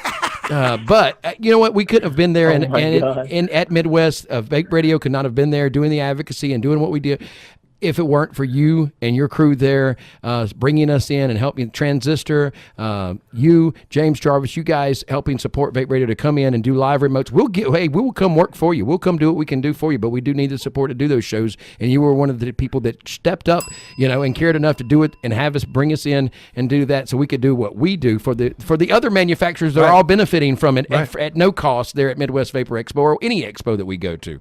So kudos and hats off to you at Bouncing Betty and Nostalgic, doing it right. So you deserve all the credit for it. You really do. Well, we just appreciate you guys giving us the forum and get the message out. And again, from our perspective, we're a small corner of a big universe. So I'm going to quote somebody who was a lot smarter than me, a lot more rich than me. Steve Jobs said he was just going to go out and put a dent in the universe. So we're trying to put our little dent in our corner of the vape universe and do what we can and do it the right way. And sometimes we fail, but we try to succeed more than we fail. There you go. Well, riding around on that scooter, you're damn sure going to put a dent in something. Well, he didn't want to sit in his office chair anymore. That sucker was fast. Yeah, he didn't want to sit in his office chair. I christened it when we first got to his shop. You did. Yeah. First thing I did was go in and pull my pants off and sit down in Bo's big, nice, fancy boss chair and just rubbed it. How do you feel about him coming to your shop now, Bo? Well, we'd invite him. We would invite him back. We just got to buy new chairs. Yeah, Bo, I'm just going to give you one word to live on: bleach. Yeah, lots and lots of bleach. So, all right, buddy. Thank you so much for all you do, man. Really, we do appreciate it. Nothing but the utmost respect for Zach now, by the way. Oh, good. Now. I appreciate that, Bo. Yeah. Now I know what Zach has had to live with all these years. All right, buddy. Have a great day. Thank you, Bo. Take care. Have a good one. All right, one last call before we we're coming up on the end of the show. One last call. I here. need to go pee. Yeah. Well, in the jewel room. You started thinking about the bathroom. Yeah. And there's Vicious Vic. Oh, yeah. Go figure. Vicious Vic. Vape's going. That's it. Vic, what do you say? What's going on, guys? Well, I think Gottlieb's message was a mixed bag of nuts. I think we could take a lot out of it, some negatives and some positives. On the positive side, I definitely think that his message, he kind of gave us a choice. Flavors or online sales. That, to me, it sounds like the FDA is wanting us to kind of make the decision of what we're going to do as an industry. Right. I do disagree with his decision to talk to what he considers the big five that make up 97% of the industry, as they claim: Blue, Juul, Mark 10, all those other guys. Those are the guys that I'm most worried about. I think they're going to sell us out as an industry and then sell out to big tobacco. Mm-hmm. If you look at the 97%, that's not the industry. That's not representative of the industry. Just because they make up 97% of the problem doesn't mean they're 97% of the industry. Right, I agree. Because teens use the pod systems. They use the higher nic, the juuling, because that's what they want. They want that nicotine buzz. Right. And I know that a lot of the salts, where were they on 8.8.16? Right. I hadn't heard of them. I know there was a few that were around, but majority of all these new salts are in direct violation of the PMTA. Yes, they are. Right. And devices too. I've seen devices and things that have been dropped on the market that weren't there pre-August the 8th. I mean, how long do I go with my mouth shut before I start calling those guys out? Just saying. I mean, my thing is, the FDA wants to enforce new regulations. Won't the FDA start with enforcing the current regulations they already have? Right. There's already rules out there. Right. And they're not enforcing them. So they're going to come out with new laws. A law is only as good as the enforcement behind it. You're right. It's always been 18 to vape, or 21 in certain states. Right, you're right. But 99% of the violators were not vape stores. No, not at all. Not at all. They were the convenience stores that you've always been able to purchase cigarettes at. Or alcohol, or anything you wanted. So let's actually get to the problem. If we've got to be more vocal about Juul, Blue, Mark 10, they're not 97% of the industry that the FDA is claiming. The FDA won't release their data against us. Partly, I think, this epidemic they keep quoting, they're still trying to get the data to support what they're saying. Scott, I mean, this is me to Scott Gottlieb. I'm hoping that's not the case. I'm hoping that the data we've had, that we've presented on countless of times, they ignore. Right. Is more representative. But I do know that they're under pressure by Right, they've got to do something. Anti-tobacco. They've got to do something, and they're they're looking to also us to make that let's face it. statement, as he said. Let's face it. Also, Big Tobacco has always bought and sold the FDA. When the Royal College of Physicians, the same people who say vaping is 95% safer than smoking cigarettes, said smoking caused cancer in the 1960s, it took the FDA another 30 years to make a similar statement. Yeah. Oh, yeah. No, I totally agree. They've been bought and paid for. But my thing, and the last bit of my message... Don't bring me down again, Vic. Come on. is a quote from Benjamin Franklin. It's time to join or die. If there's a vape shop out there listening and you're not a part of your state organization, join. Yeah. We've got to come together as an industry. We got to quit fighting amongst ourselves, and we've got to be the solution. Right. That goes from the national level with AVA, TVA, Safada, Safada, all the other brands. We need one national front. Yeah. We do need an NRA. Well, I think that's what Tony and the VTA is trying to do, and that's I think what we're going. You know what? I think that may be the route that we need to follow through with, and let the VTA handle the federal as our NRA, and let the state organizations and handle the states. But we've got the thing is like saying that going. We've got to all come together. We've got to all be on the same page.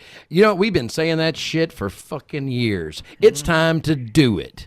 It's time to quit being advocates, as David Gerlitz says, and start being activists. Get up there, put it out, put your job, whatever it is, on the company on the line to do what's right, and stop talking about it and do it. It's time to stop being, somebody that talks about the problems and saying what the solution should be, and somebody that goes out there, takes the problems, and makes the solution. And I think that's what this industry was born out of, is the problem of smoking, and we came up with a solution for it as an industry. And now it's time to come up with a solution for the problems that we're facing with teen vaping. We've got to be proactive. We've got to show them that we're going to make a statement. We want to do this. We want to do it right, the right way. We don't want to see teens vaping, and we need to make a statement. Just like he's asking for us to make a statement, we need to. Just like there was a statement made against bad marketing this weekend at Midwest Vapor Expo, we need to make a statement like that. Sometimes it takes putting it all on the line to get it right. And I think that's where each and every one of us have a responsibility. Now is not the time for us just to talk about it, to get on board and freaking do it. Shit or get off the pot. Yep. And it cannot just be a coalition of the willing. It's got to be join or die. You've got to be a member of this national organization. I ain't killing nobody, Vic. I'm just saying. We'll leave that to you, Vic. Can you be the designated guy that kills the people that don't join? Because I ain't doing that. Well, you do know they call me vicious for a reason, but you might want to forget about it. But you also paraded around Lawrenceburg all weekend in a boa. So that's true. Nice. That's true. Woo! Hey, guys, Good job, man. To rock a boa, you got to have an anaconda. That's it. That's it. Something. All right, Thank you very Big. much, Thank man. you, brother, for your call. All right, dude. Well, I do feel better, guys. man. I do feel much love, Vape fam. Thank Indeed, you, brother. brother. Thank you. Vic. I do feel much better. Yeah? Yeah, I feel more positive after, talking with Zach and Tony from VTA and Well, Heather's nice, soothing voice from 3D. Right. And Fig, you can't be mad when you're hanging out with talking to Fig. He just his laugh alone makes you smile. I've seen some people mad at Fig. Yeah, I have too. Yeah, but you know what? well, it's usually after they've chased him for blocks, like screaming at him to put his pants back on. Right. But, And you know what else makes me really happy? wrap snacks. I got some wrap snacks finally. You Look finally at this. found Yes, your wrap I've snacks. got Hey, wrap do they snacks. pay you for that? No, because but I don't think they should get that advertisement. They if they need don't pay you to. for If they that. would just give me chips, I'd be happy.